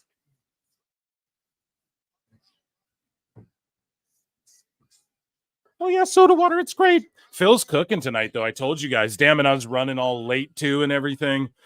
So, yeah, Matt Kuhn coping. We have more on the ICP CM Punk stuff, but it's just kind of sad, to be honest. But what's his face? Violent J talks about why he went off on let's see if this works. Boom. You guys can see that on nodq.com. Shout them out. He talks about why he went off on CM Punk. Colt Cabana is not an associate. He's a friend. I don't have very many people that I actually consider homies. What you got with the real Just kidding. Someone you basically talk to every day. Me and Colt are cool like that. So they talk every day. I told y'all it was just fucking sour grapes. I was flipping through Instagram and I came across the footage from a couple of years ago when CM Punk was going off on Colt. Well, then why didn't you say something years ago? Fucking Violent J, man. This guy's tweaking. I just unloaded. I've been meaning to say this. When I saw the post came up, I was like, let me school this motherfucker. I had been meaning to say it. Here's where it comes from. Back in Ian Rotten's IWA, we were doing something there back in the day. I played the clip, guys. Fucking Punk buries them, and that's what he's mad about. We were doing something back in the day there. Apparently, we didn't shake everyone's hand in the dressing room like was required for that time. You came in and shake everyone's hand. We didn't know this. We just didn't know at that time. That was a customary thing for respect. Okay, so then you're the dumbass. Violent J, you're the fucking idiot. Jesus Christ. Apparently we didn't. Okay. Apparently, according to Colt, CM Punk didn't like us after that. When we got to TNA, we went to shake his hand and he wouldn't shake our hand. I was like, that's the first time that someone refused to shake our hand. But you didn't shake his goddamn hand before. Fucking idiot. Nope. God damn it. Why do all of... Dude, it's the realest shit ever. You either die a hero or you live long enough to see yourself become a villain.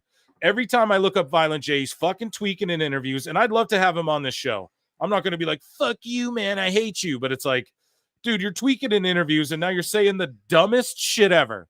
You're saying that you didn't shake his hand, so then he didn't shake your. This will really get him on. Like, come on, this will get him on the show right now. Well, come on here and call me a bitch and tell me why I'm wrong and that I lose to jobbers. I don't care. I lose to Awful all the time in debates. He's a fucking jobber. So what do we? Here we go. Yeah.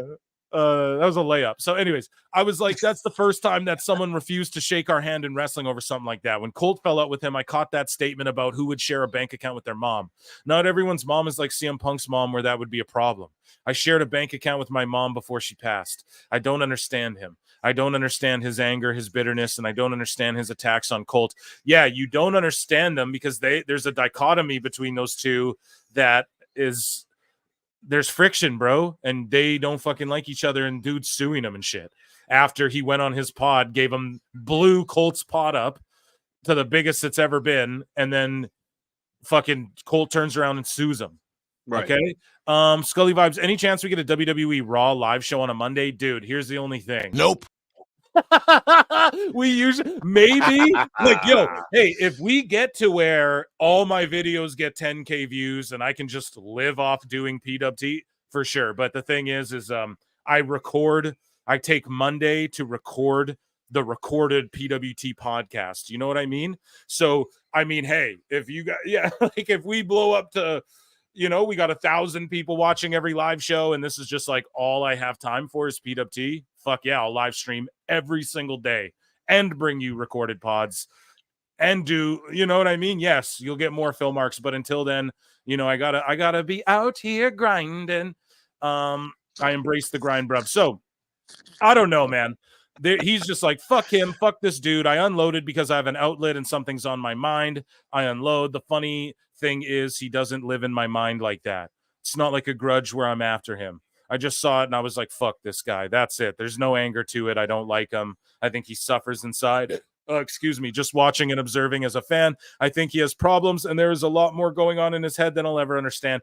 Yeah, I don't know, dude. You're a fucking juggalo. Shout out the juggalos and juggalettes, but you paint your face like a clown, so there's a lot going on in your head too that people don't understand, bruv. And I think I don't know. I think if you knew the situation, you'd be like, damn, Colt was being a little bitch there. But was it distasteful to take a shot of like, oh, he shares a bank with his mom? Yeah, for sure. No one's saying Punk is perfect in any of this, but you know what I mean? Like when you're backed into a corner, you start swinging, and that's what Punk did ultimately. So I don't know. Your thoughts on the whole ICP, Violent J, CM Punk feud saga? I think that's the end of it right there. I've been covering it for a few weeks now. So, Awful, your thoughts on it? If you can tell me one ICP popular song. Homies, what you want with the best? I'm out. Anyway, nobody cares about ICP. They did the one guy did a pretty good interview with Conan and Disco a couple days ago. But other than that, I mean, shout out Conan. He DM'd me a couple days ago. Yeah, you got licked on just for the engagement. That's all. He did the same thing to me about 5 months ago. Like, hey, bro, do you watch the show? Oh, and he's like, oh, joy. Yeah, he's like, trying to no, see, I just divert that shit and I try and start talking like real shit, I'm one of those guys, bro. So Matt Hardy discussed the perfect scenario for he and brother Jeff Hardy's WWE return. I almost feel Jeff and we end up returning to WWE, do something small, and then go on to the Hall of Fame. That's a best case scenario before we are deleted. So I don't know. That's pretty smart on his end to fantasy Mark book himself like correctly for once. You know what I mean? Because if he had creative control in AEW, that stuff was pretty ass. But your thoughts on the Hardy Boys coming into WWE, doing something small, going in the Hall of Fame, hanging it up? I think I talked about this before. The Hardy Boys, the way in which you're looking at the screen right now with the arm sleeves and all that, this is not how we want to see the Hardy Boys ever again. We should see these guys in fucking suit and ties, hair slicked back, nice, mature, older men saying hi, getting their induction, getting their ring, and piecing the fuck out of the wrestling business, because I don't ever want to see them in a wrestling ring ever again. Jesus. You're vicious, bro. No, I'm not. I'm being real. It's my opinion. No doubt, I don't ask for anybody else to share it, but this is how it is. Yeah, you're entitled Hardy to Boys have been, what have they been, around 25 years at this point? I mean, they started out as jobbers, by the way. So, so speaking of legends and CM Punk, on Grilling JR says, following WWE and TNA Wrestling's recent partnership, Jim Ross admitted that he can't fathom the same developing between WWE and AEW right now. And JR goes on to say, I miss CM Punk. I thought he contributed greatly to the AEW roster, by God, when he was with us. To be perfectly candid, I wish he still was. How do you not want a talent the level of CM Punk still with your company, pal? It just didn't work out. Personality-wise, it just did not work out. And that's unfortunate, by God. So I don't know. Just adding on to the notion of like, personality. Why I don't know. JR could work with Punk in WWE, but for some reason there's friction in AEW.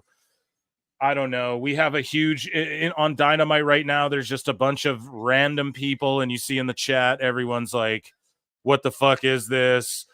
Who are these people?" Oh my Undisputed God, I'm From. watching it right now. It's just like a bunch of just random fucking ex-WWE guys and New Japan guys, and Cassidy's acting the toughest out of anybody. Just like, God, no one's invested in this whatsoever, man. It's brutal. And you look at everybody in the crowd. Look at all the neckbeards in the crowd. They don't give a shit.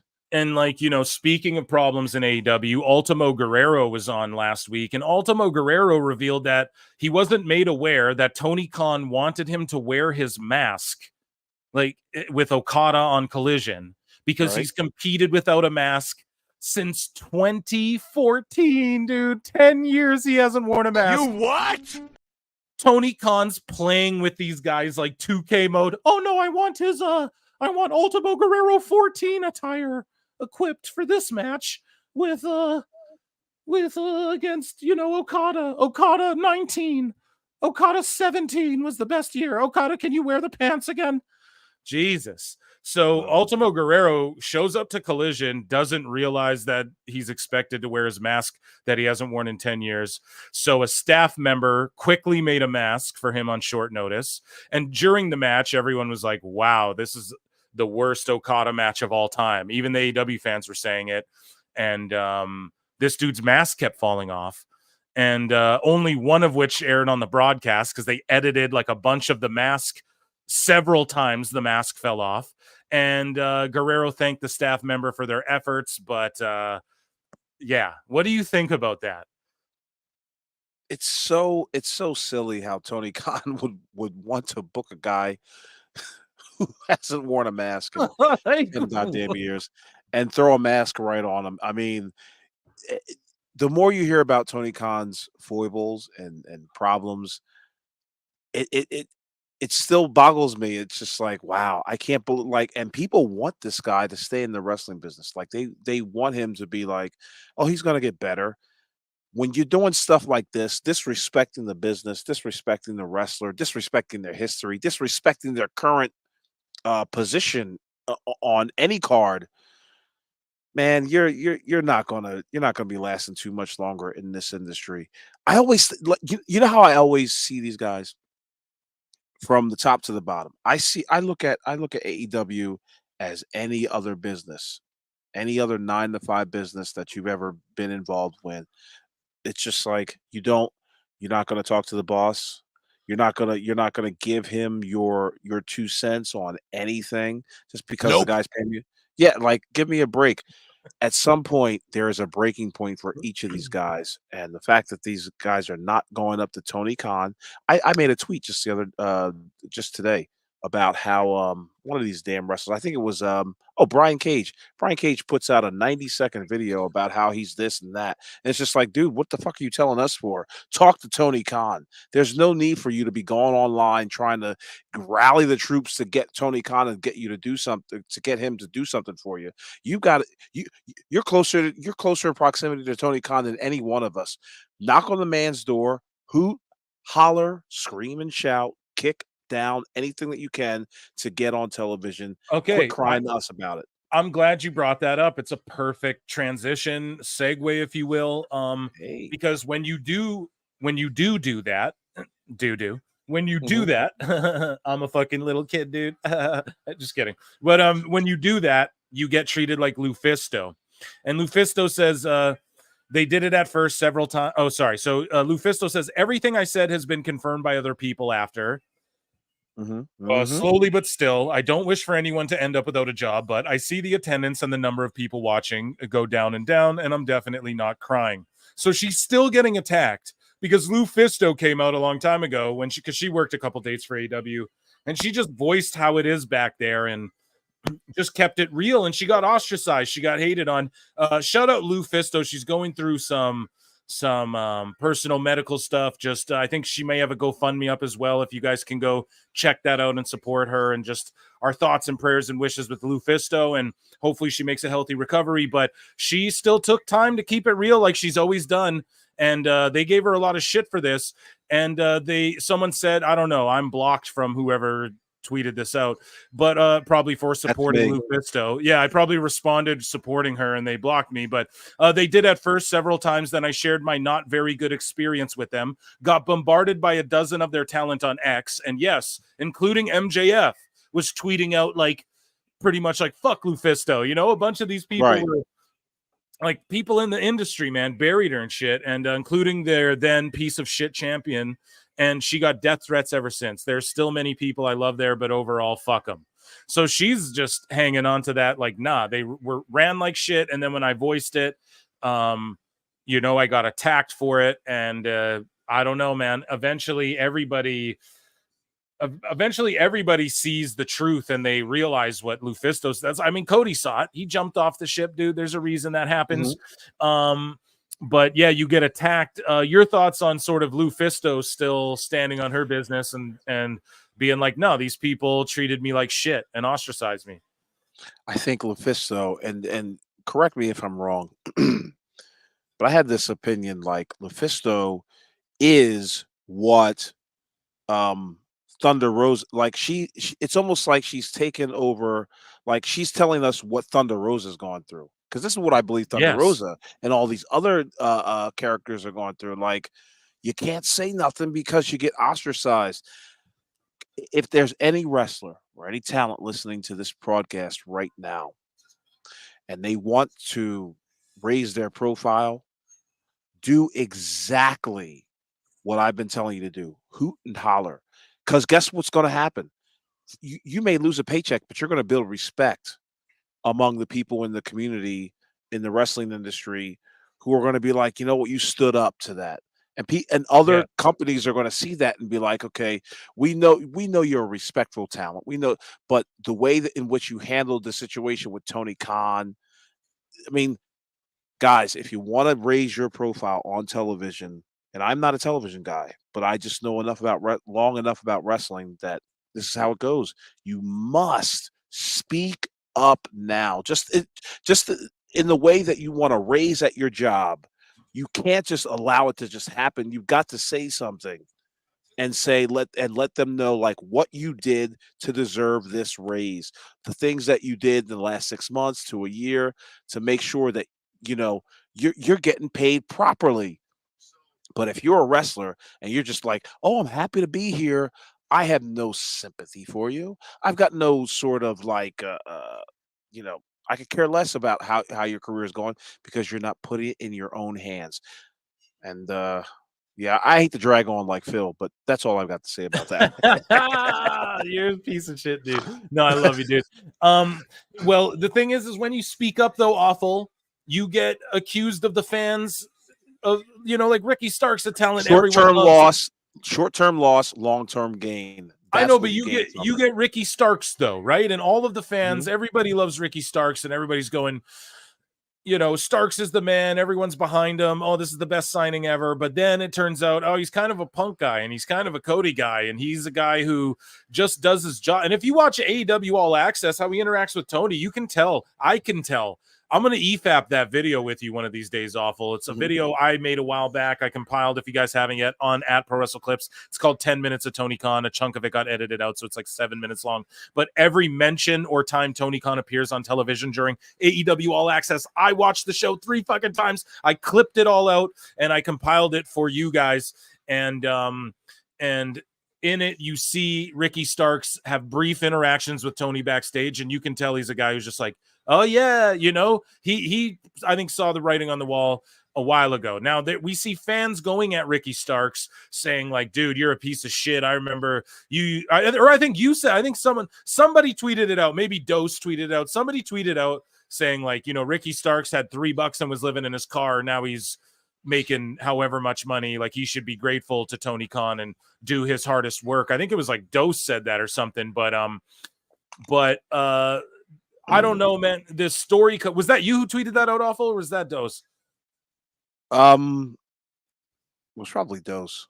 It was probably yeah. But anyways, though, so Those tweets 50 times a goddamn day. So there's this story that randomly comes out, right? And again, it's just so fishy to me. I feel like this is just to try and hurt Ricky Stark's image, because I think he's out of there sooner than later. And because all the speculators like, oh, he's hurt. He's not hurt. He said it. He's not hurt. But anyways, though, Ricky Stark's drama, this comes out on r/squared circle. This is like yesterday. So surprised this isn't out there, but last year after the Owen Hart Cup, Ricky Starks got absolutely hammered in a Calgary bar, wound up starting a fight and leaving the establishment in a cop car. 100% real and witnessed by human eyes. If anyone wants to dig for it, they'll find it. Apparently a big pain in the ass Tony Khan had to deal with personally. In case one of the boys going to fucking jail. Oh, so I was scared for my life.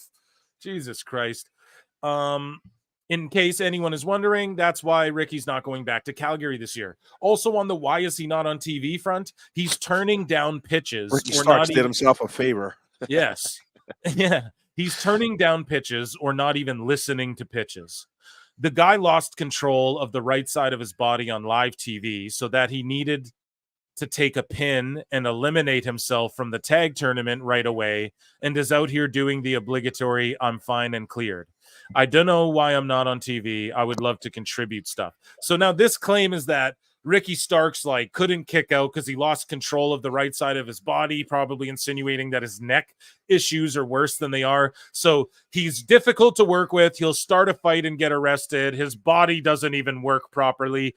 This seems like a hit job, Awful. Let's continue along here. I don't know if I'm the black helicopters. I don't know if this is like the gay frogs. Yeah, dude. Is this Filfo Wars? I don't know, but like, all I'm saying here, dude, to me, I'm like, come on, busy right now, out drinking. So when they give him pitches, I'm fine and cleared. I don't know why I'm not on TV. Leaving out the fact he's taking calls just to tell people I'm busy right now, out drinking, and ignore their pitches. Billy and Rick were meant to have a whole breakup story and feud coming out of it that honestly probably would have been good for both of them. But instead, Ricky is at home and we've got the learning tree. Oh, well. Meanwhile, so to me, dude, I'm sitting here like, okay, he's a drunk. His body don't work. He's difficult. He'll fight people. He gets arrested. This is just like the biggest smear job ever. No, it isn't. This is what the wrestlers in the 1980s used to do. This is right on brand. Yeah, fair enough. No, you're right about that. They just can't take it. Yeah, man. But getting drunk in Calgary and getting in a fight, bro, you get just thrown in the tank overnight and you're good. Like, it's not this big fucking deal. But either way, though, he's ignoring pitches while you have creative freedom, right? Isn't that what everybody praises? Like, oh, AEW creative freedom. So then turn down shit if you think it's shit. Let everyone else is sitting at home. Why the fuck can't you sit home? You're Ricky Starks. Sorry, Awful. What were you saying? You're better off staying at home than taking bad ideas. Yeah, you're man. better off at home than taking bad ideas. And see, that's fuck the bar fights. Fuck the getting drunk. The reason why AEW's got a problem with with Ricky Starks is that he's not taking any stupid pitch given to him. That's the biggest deal on their end. That's what I think it is. It has nothing to do with according to this bullshit too, like we don't even know if this is real. This is people talking shit. Exactly. I was just about to say, is this shit verified? You're gonna try to get well, this guy says here, the guy who tweeted it out says, I can tell you that I've known about this story for over a month. The Ricky and Calgary story. Gotcha. Yeah, the other stuff might be speculation, or it might be this person knowing it from someone. Interesting if that's only coming out this way. Nah, this is a smear hit job to smear him, because I bet his contract's coming up and he's not a stooge, so he's not going to put the news out there, hey, my contract's up. He's just going to show up and do his goddamn thing in WWE. But there's more on this. There's more news that came from this. I guess there's a response, I believe, right here from @WrestlePurists via Fightful Select. So shout out Fightful Select. Yeah, I don't know. @WrestlePurists, those that criticized Ricky Starks within AEW claimed that he didn't want to do business despite those involved in the storyline, hoping that it would launch Bill as a huge heel and Ricky Starks as a big baby face. Oh, no, this isn't even the one I wanted here. I got another one. It was said that Starks didn't think that Big Bill losing a feud to him would end up being beneficial to Bill. Well, that's a good thing because it probably wouldn't be like, why did you just randomly put them together, then randomly break them up? It's so And shit. while he may or may not be correct in that assessment or that opinion, the fact that he had the strength enough to say no, because there's a lot of power in the word no. The fact that he said no pissed a lot of people off in that front office. That's what I think. And so Starks thought an amicable split would have been better, if anything.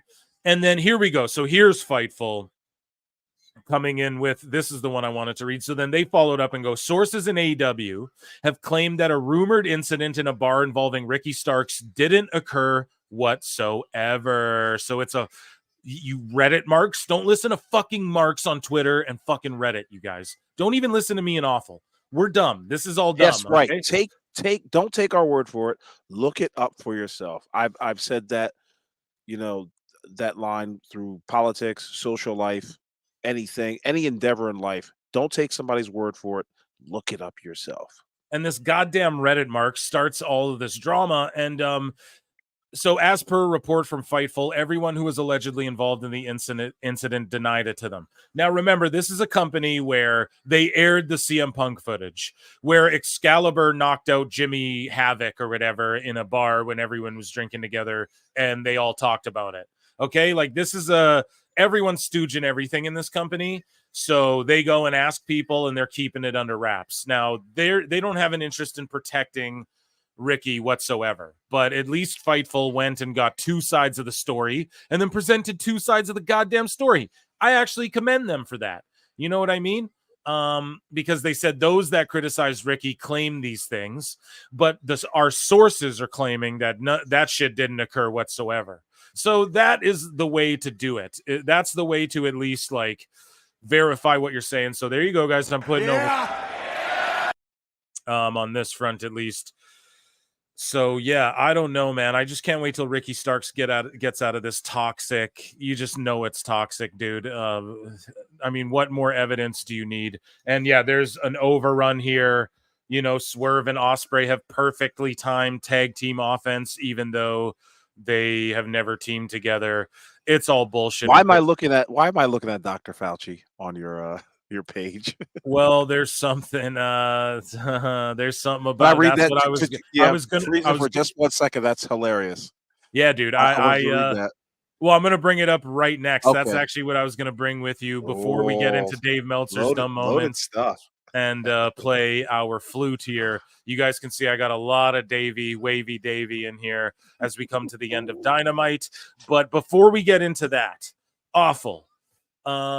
You brought it up here. I certainly right.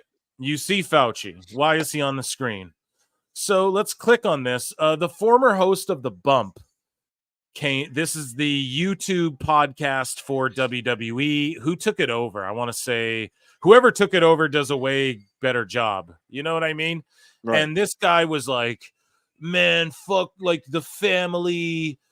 There's no family vibe in WWE. That's all bullshit. Like, this is what he's saying in this interview, right? What's his name here? Matt Kemp.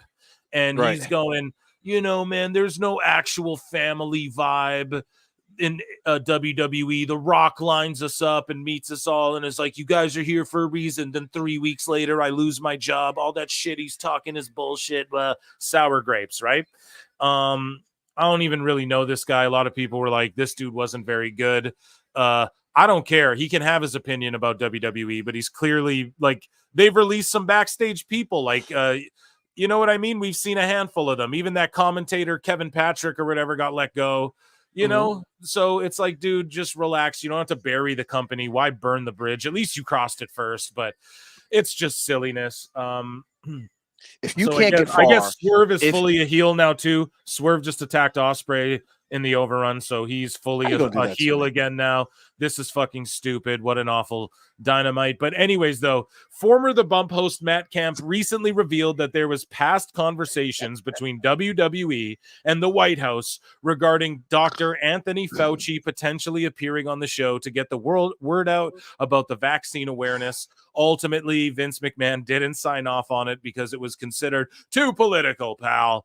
So this guy's like mad, bitter, and then he's going to bring in Fauci and all of this stupid shit into it. This is like Weinstein level cope for me when Tony Khan brought up Weinstein. Sorry, Awful. I want your thoughts, man. Go off on this. So, anybody work for anybody else? Anybody get fired from anybody else?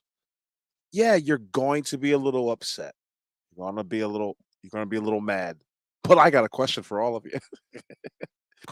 Is the WWE on your resume?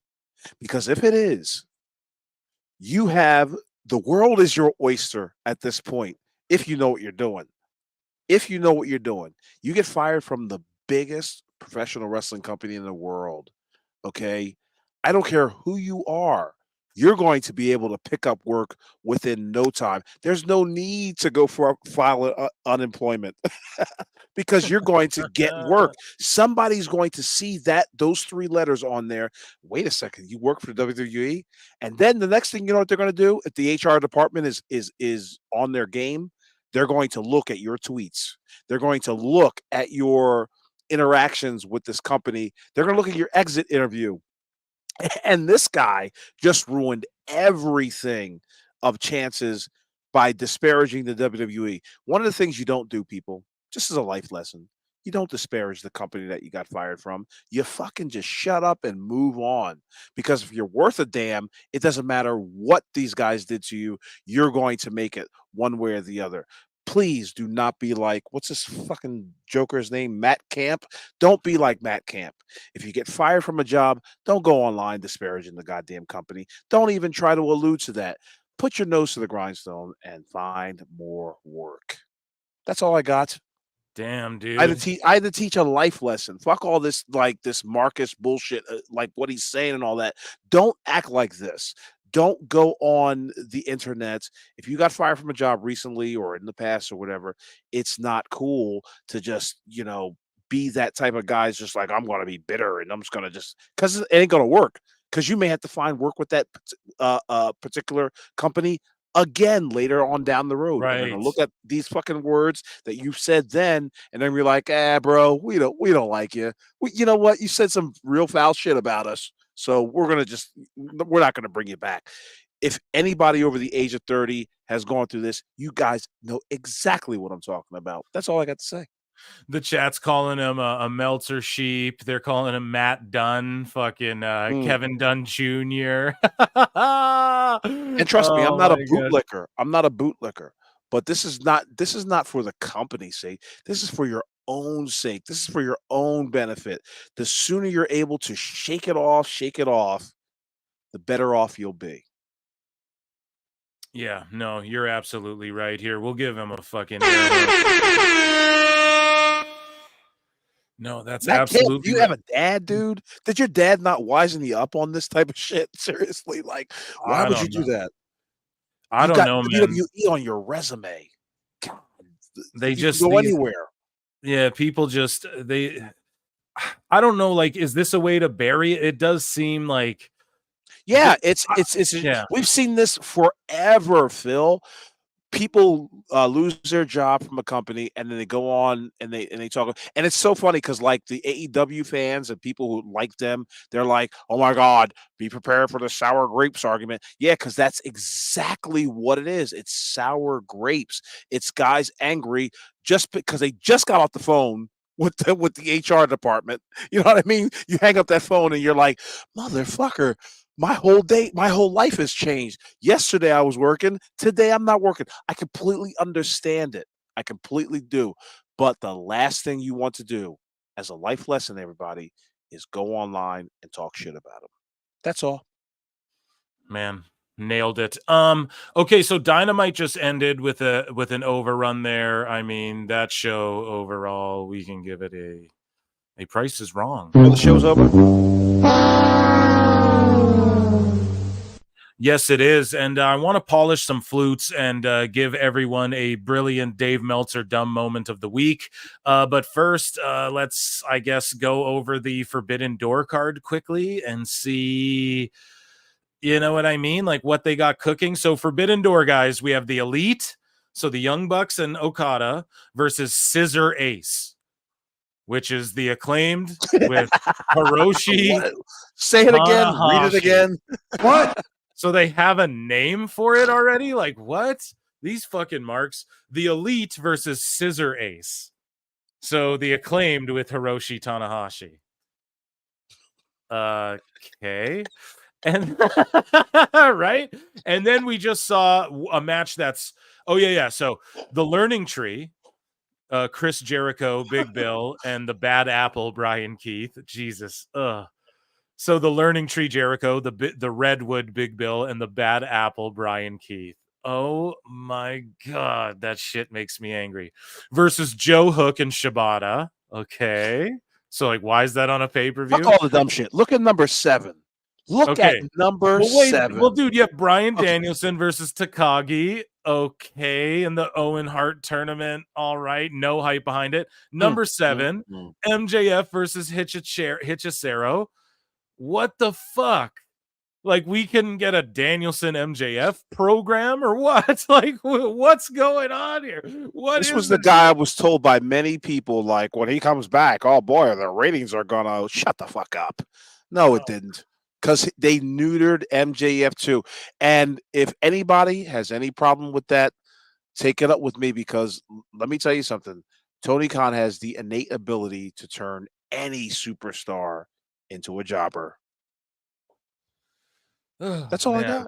Yeah, it's just stressful. I like to keep it short and sweet. You know, I know you like to be long-winded. I'll keep it short and sweet. Yeah, man. One of us has got to do it. John Moxley's taking on Naito, who we saw just randomly run out and brawl him, and everyone's like, who is this? So like, that's Tony Khan's elementary. Yeah, they'll just run out and brawl because Forbidden Door. It's so stupid.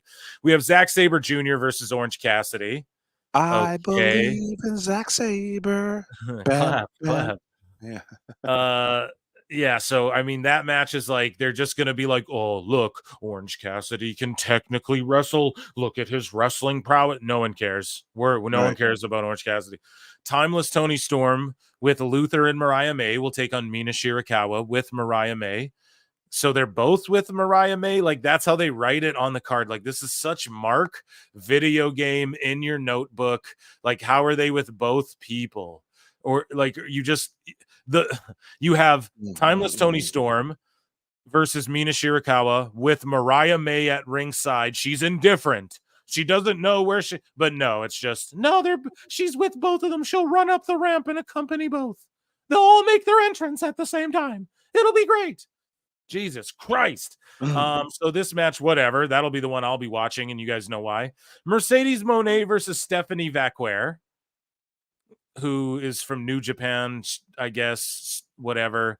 I don't know, man. Like, you bring hover over her name again, Phil.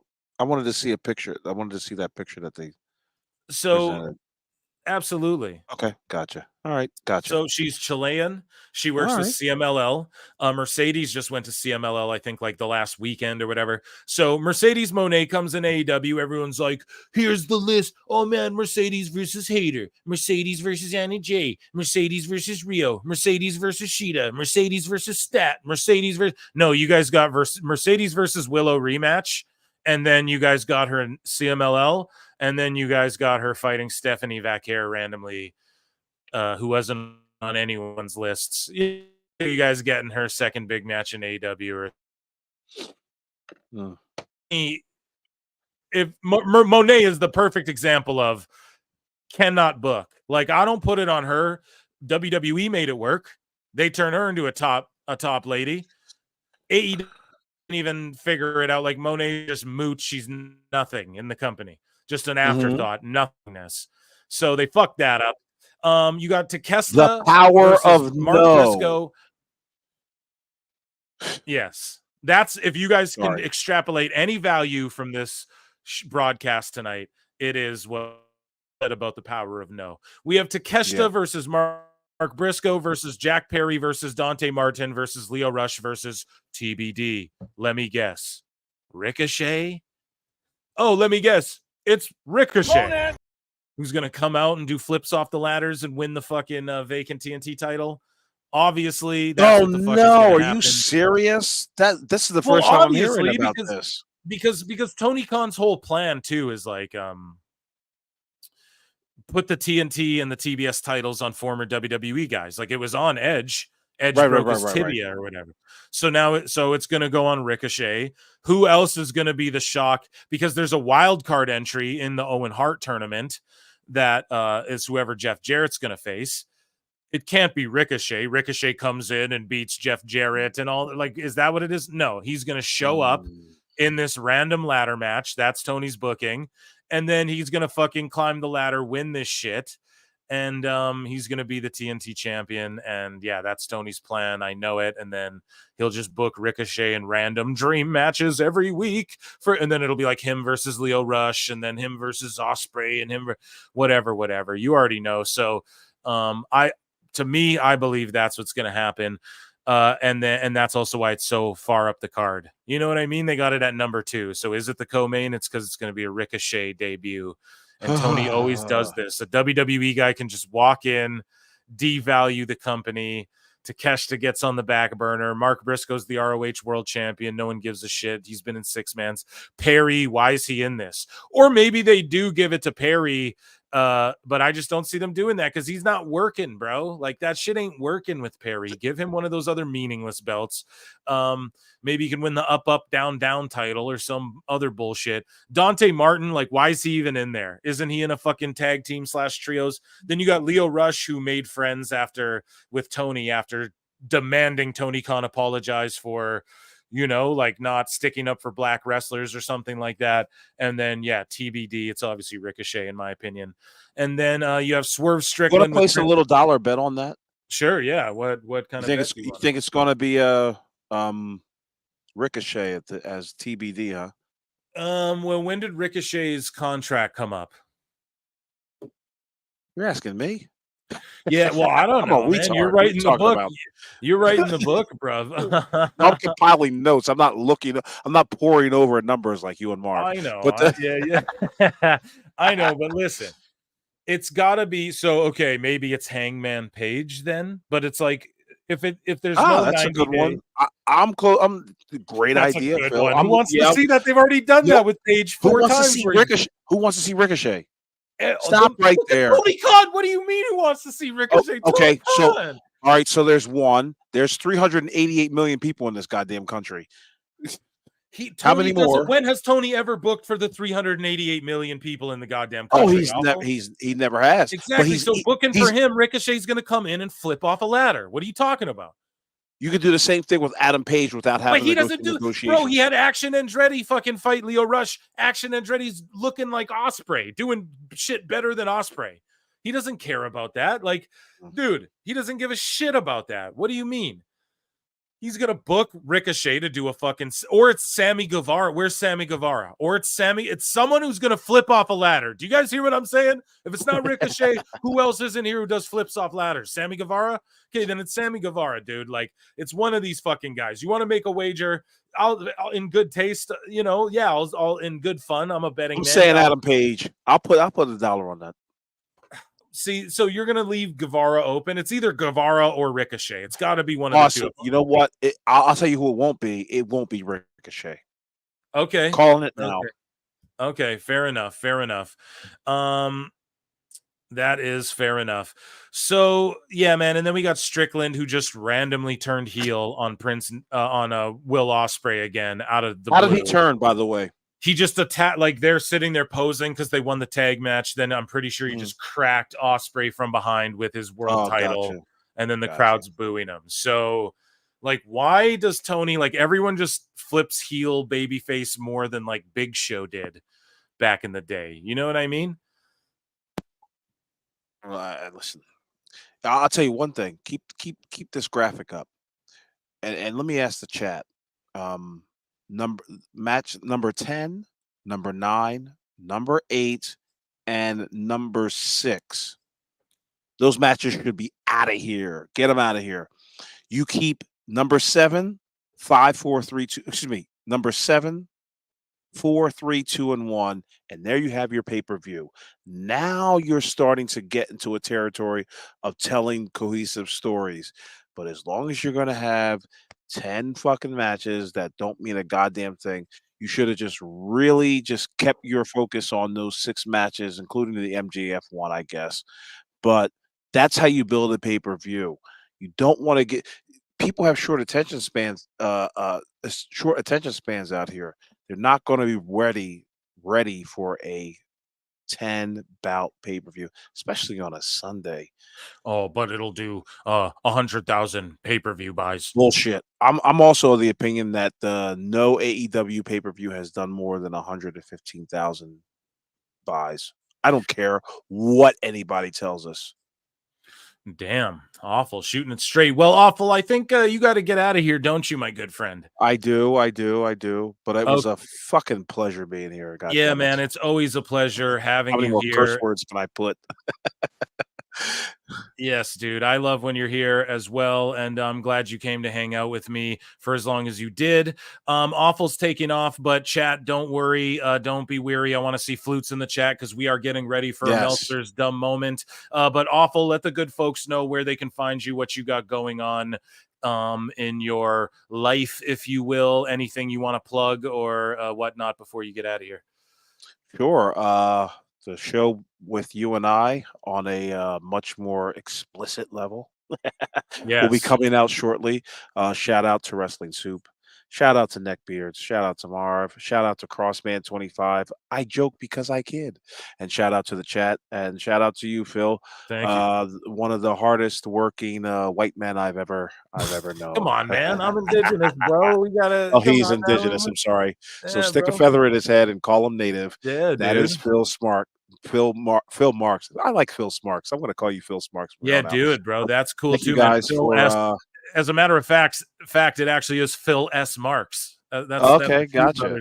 Yeah. So everyone, round of applause for Awful. Thank you so much for being here. Hold on, before I you know what I got to do. What's the number tomorrow? I hope everybody sees my new ratings video. But what's the number tomorrow? I don't know, but just don't send me fake shit again this time because fuck you. I didn't send you nothing fake. My name was clear to that one. Yes, indeed. Oh my goodness. All right, I'll just I think it'll be. But sorry to answer your question, I think it'll be back up around 700K. Personally, I don't think it'll be as bad as it was. I like Wrestling Soup's prediction. I'm going to say 701 tomorrow. 620. Wow, yeah, that is a good one. Yeah. Okay, Awful. I've kept you too long, my friend. I appreciate it, guys. Thank you. Love you. Love you, buddy. Oh man, that's awesome. He's the GOAT. Don't worry, guys. Flutes in the chat. We're not going anywhere. Oh, we got a super chat from Armad here. Denisha Lane Phil, I'm so glad Triple H keeps people at 5, keeps pay-per-views at 5 matches. Yeah, I agree so much. Sorry, I should have got that Awful was still here. But that Denisha, but yeah, I agree. That's the perfect, I'd say 5-6 matches. And then if you want to have 1 or 2 on the pre-show, go ahead, if you're going to use it to maybe try and maybe get a squash match off and just like run promos around it and all of that. I'm cool with that, but it's too much, man. You got to cut these pay-per-views in half. And Tony just doesn't see the benefit in that. He's not, eventually people are going to go, yeah, these pay-per-views aren't so good either, it's like almost novelty, but I'm grateful for Triple H as well. And this Sunday, and Denisha will be there. I'm sure Awful will be there, even if he's not watching, but we are going to be live streaming Forbidden Door here on PWT Clips or live times as well. The shit simulcast. It's just, once it is done live here, I switch it to members only, and then I flick it. I make it public over on the other channel. You know what I mean? So, okay, guys, flutes in the chat. I see the flutes, guys. Let me just see. We need a big drum roll because we're setting up. You guys know I'm getting ready for it because it's time for my favorite time of the week. It's time for your favorite time of the week. It's time for Dave's most feared time of the week. And it's time for, if you're a flute or you're a woodwind player, we know for certainly it is your favorite time of the week. And I want to see flutes in the chat all over the place. I want to see flutes in other pro wrestling shows, chats, and comments. I want to see flutes all over the world. Okay? Because there's a movement. And and it's happening right now, and you're all a part of it, and it's via these segments, and this segment is called Dave Meltzer's Dumb Moment of the Week.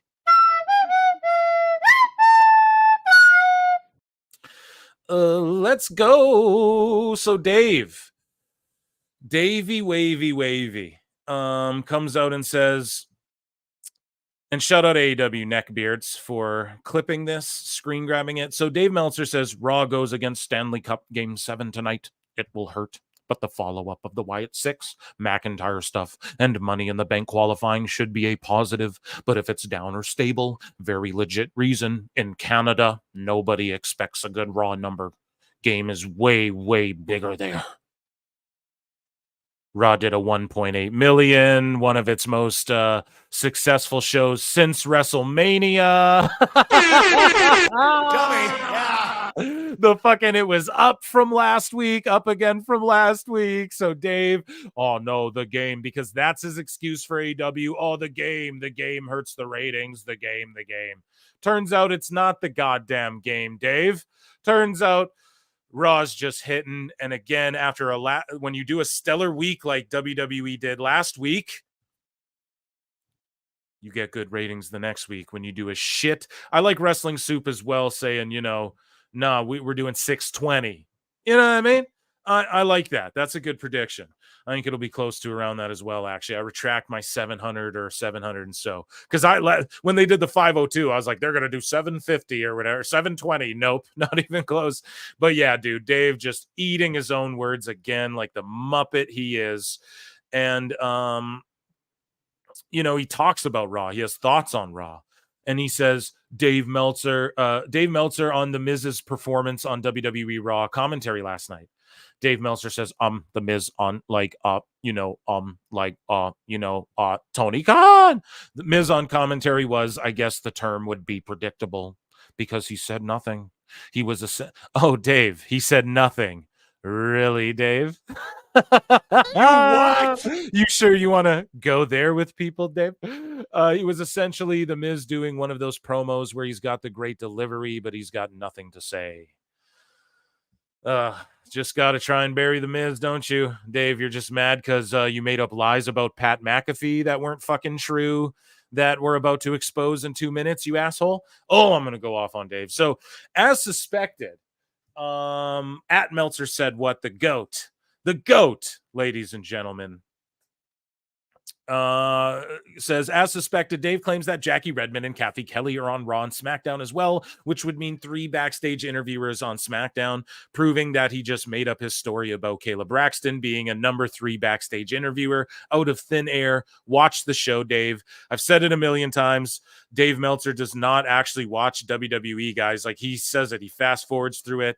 So, just to bring it back, to reiterate, follow up as I do, via the wrestling purists, Dave Meltzer said there was definitely talks between her. I covered it with Mish from Wrestling Soup there on the last podcast, but he says there definitely was talks between her, Kayla Braxton, and WWE. She was looking into other things as well. We clowned on this. No, she wasn't.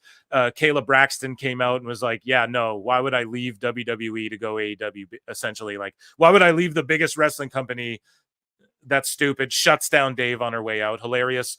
So then Meltzer said what? Responds and says, first of all, Jackie Redmond and Kathy Kelly do Raw. Kayla does SmackDown. Second, AEW already has Renee Paquette, Alicia Tout, Lexi Nair, Arcady Aura, Alex Marvez, and RJ City, which is what I said as well. And so why would they need? So she's going to leave being third string, because Dave tried to paint this narrative that, they're pushing Kathy Kelly down down everyone's throats, essentially, and like Kayla Braxton's being pushed down the line, and she doesn't like that. So there are discussions, and it's like, why would she go be 7th string in AEW? Like, that makes no goddamn sense. So then Dave says as much. Like, he speaks it with his own fucking chicken lips, and Meltzer said what? Just calls it out. He just completely talked out of his ass. Further verification he was lying. Here we go. Later, Kathy is trying to interview him, and she can't, but she does alert us that there were, quote, other victims. And now that the show's over, they never told us who the other victims were. I have no idea. Braun Strowman was fine. Won him. So I don't know who the other victims were. But they were unknown people. And by the way, remember we were talking about... Chris Kaiser. He might have been killed back there. Yeah. Remember we talking about Kayla Mhm. giving notice and everything? Mhm. Well, I couldn't help Well, but no, notice. her contract's Well, up. her contract's up, and you were talking Yes. about how she wasn't going to be the #1 interview woman. So, Yeah. Jackie and Kathy are both on Raw. Well, they're on both shows. Why can't Kayla be the voice of SmackDown? That's not my decision. Man. She wanted to leave. She wanted to explore other options. So, Braun Breaker versus Ludwig Kaiser. She moved to Los Angeles Dave's just lying through his fucking teeth, man. for that reason. So it's not like she's moving to Los Angeles now. She moved already to explore other entertainment options. So Braun Breaker versus And Brian's just like, dude, stop talking. Liar! Like, and yes, she did move there to explore other options, but like, and she had another opportunity, but don't make it like she definitely held talks with AEW. No, dude, she wanted opportunities outside of pro wrestling, as she tweeted out. Like, Dave, you're a sick person, man. Just wait. We're going to get into it even more with McAfee. I'm going to cook this guy. Melthead can F himself and his sidekick for $2. Jamie Earhart, thank you so much. And yeah, dude, Alvarez at least is just not putting up with it. He doesn't just go, oh yeah, for sure. He's like, well, why did this happen then, Dave? And then he just kind of moves on. Dave needs to hang it up, dude. It's retirement time for him. I can't wait till Dave gets inducted into his own fucking Observer Hall of Fame. That's how much he sniffs his own farts, dude. Complete clown buffoonery. We're going to get into it more, man. So, yeah, just exposed by Meltzer said what. So then this guy tweets to Meltzer and says, so you admit AEW is held to a higher standard. And this came from Dave Meltzer basically coping over the ratings and coping over Raw and being like, well, AEW fans expect more from their shows. So that's why this was rated so good on Cage Match. That's why everyone thinks WWE's doing good. So then Huckleberry McRib goes, great name. So you admit AEW is held to a higher standard. And then Meltzer goes, by its fans, yes. And it's just like, man, you got just coping, fucking seething. And then he's forced to admit WWE Raw does the best rating since its post WrestleMania 40 episode per the Observer. Of course, they will admit it. And then let's see here. This guy tweets out, someone sent me the Meltzer Alvarez response to episode 3 video of Who Killed WCW. Right? Because of course they got to chime in. And of course the Observer gets brought up about how they're fucking liars and stooges and idiots. Who inducts Dave Meltzer himself, bro? What are you talking about? Shout out Wrestling Soup in the chat. And so this guy says, like, somebody sent me the Meltzer Alvarez reaction. They were still trying to convince everyone that their narrative was right about what happened to WCW, with Meltzer dropping the names of dead promoters to try and validate his BS, which he does. And Eric Bischoff just rips him up and goes, these two parasites have been lying, distorting, and spreading rumors from questionable and dead sources for so long. They defend their garbage takes despite firsthand takes like we heard from in the Who Killed series and incredible research and direct interviews with key players involved in Guy Evans's book, Nitro, The Incredible Rise and Inevitable Collapse of Ted Turner's WCW. Dave Meltzer is being exposed with every breath he takes as the creepy little fraud he's always fucking been. Shout out Eric Bischoff. Never takes a fucking moment to not cook. Never doesn't take a moment to cook Dave. You know what I'm saying? He's like me, bro. I like Eric. I'd buy him a beer if I ever saw him in person, man. And so, man, we get to the ultimate destruction of Dave, right? Like, it almost deserves another flute, which it's getting. Because Dave just lies on top of lies on top of lies on top of lies on top of coping, seething, fucking making shit up, evoking the names of dead past promoters and all of these things, all to cover his measly little ass. And what have I told you guys? He don't know shit about WWE. Everything he says about WWE is a it's just completely a guess. It's just completely a guess, or people are purposefully stooging him false information. And, you know, I've brought it up ad nauseum. The only reason he knows anything about AEW is because they purposefully stooge shit to him. And the only reason Dave has any credibility is because he can get pay-per-view numbers. He can Anyway, let's talk this Raw show here. A lot went down. He can get pay-per-view numbers. He can get live attendance numbers. He can get information like that, but he can't use that information to try and, you know, put over AEW. And thus he doesn't stick to what he can verify. He sticks to this bullshit he perpetrates and the lies he'd rather make shit up. And this is just fucking disgusting. Okay. So Pat McAfee, we went over it with I think Wrestling Soup. You know, the live, we've been covering it, right? They're invading the McAfee show. Okay, we played the little clip there from Pat McAfee show the other day. I believe I was with Mish, and you know, the Wyatt are sort of invading, that sort of thing. And McAfee was missing from commentary. Now, they didn't divulge why, but they also didn't say it's because of the spooky Wyatt family shit that's going on, right? So you have to assume that WWE, you know, WWE, if it was storyline, they would have said like, oh, it has to do with the fucking Wyatt thing, but they did not say that, man. So I assumed it was the Wyatt thing as well. But with that being said, like, why didn't we hear about like Triple H is missing too, or how like they would mention it if it was kayfabe? You know what I mean? So they didn't bring it up. I didn't think anything of it. You know, Raw was pretty stellar again.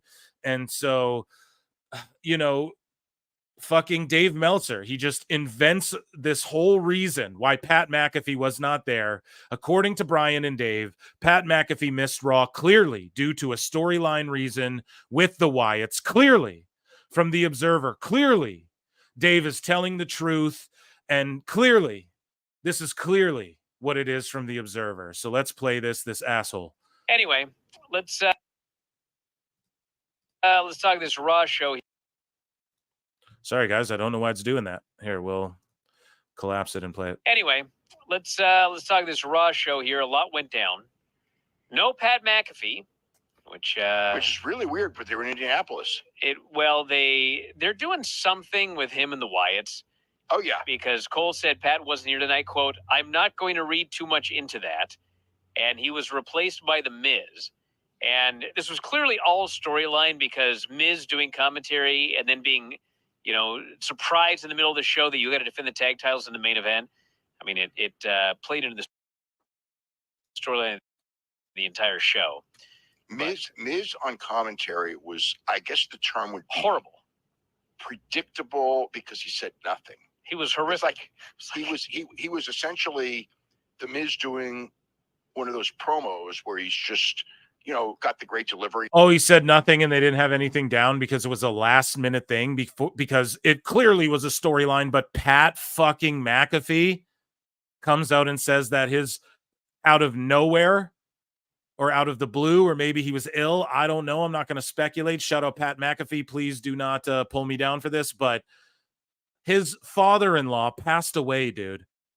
And it was clearly storyline, and Miz was awful because this, and it was clearly the storyline. That was clearly the reason, and Miz was just awful. Look at how bad they're booking and how bad Raw really is, even though a lot happened and everyone enjoyed it. Here's Pat McAfee. I couldn't leave the show with this because there was still information being told by my wife and her family to friends and close people to her family. But now that I've been given the go-ahead, yesterday was a day that is obviously a day that'll be remembered forever in our family, because my father-in-law passed away unexpectedly after the show ended yesterday in a hospital here in Indianapolis, Indiana.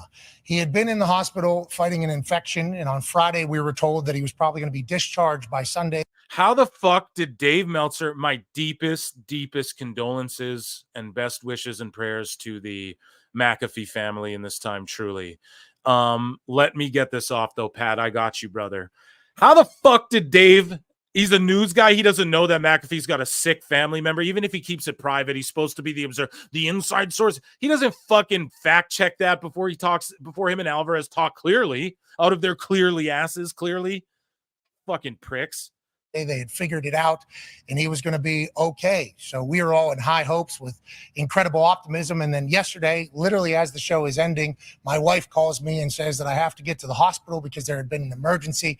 So I head over there, and what my wife and her mom and her aunt and everybody in her family saw go on was her dad being a badass and trying to kick ass, and inevitably losing his fight in this particular day. And whenever something blindsides an entire family like. So guys, I mean, we don't need to, I'm not going to play the whole thing here, but just deepest condolences. But Dave is such an asshole, man. Tell us what you know, you goddamn liar! Like, it's absolutely disgusting. And then, so then Dave Shearer, nothing to say, who I reached out to, I was like, dude, you're a legend. The listeners love you. You're on, like, I show your tweets all the time.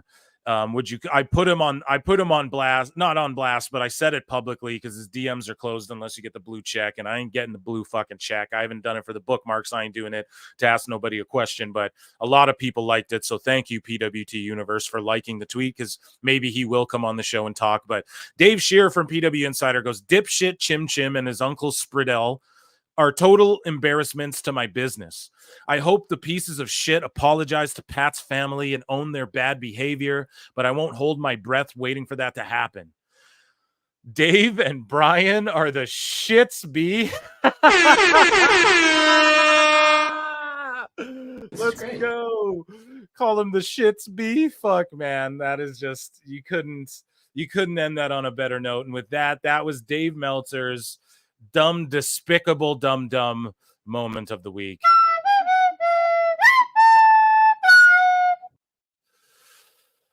So guys, thank you all so much for tuning into this live show. I started a little late, but you all turned out in droves.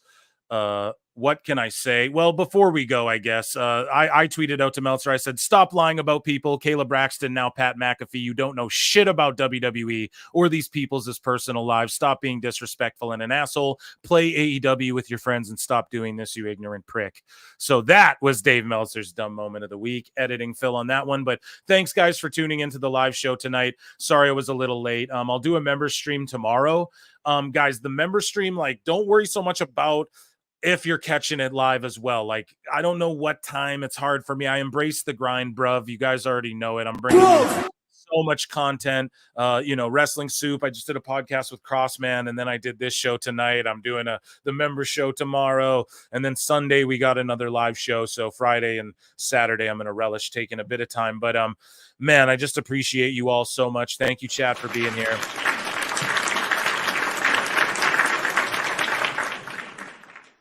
At Pro Wrestle Times, at Pro Wrestle Clips. Since you guys might make me get rid of it, I might as well play it one more time tonight before I sign off. I love you guys so much, man. Peace. I look and see it's not just me. So many others have stood where I stand. We are the young, so raise your hand. They call us problem child. We spent our lives on trial. We walk an endless mile. We are the youth gone wild. We stand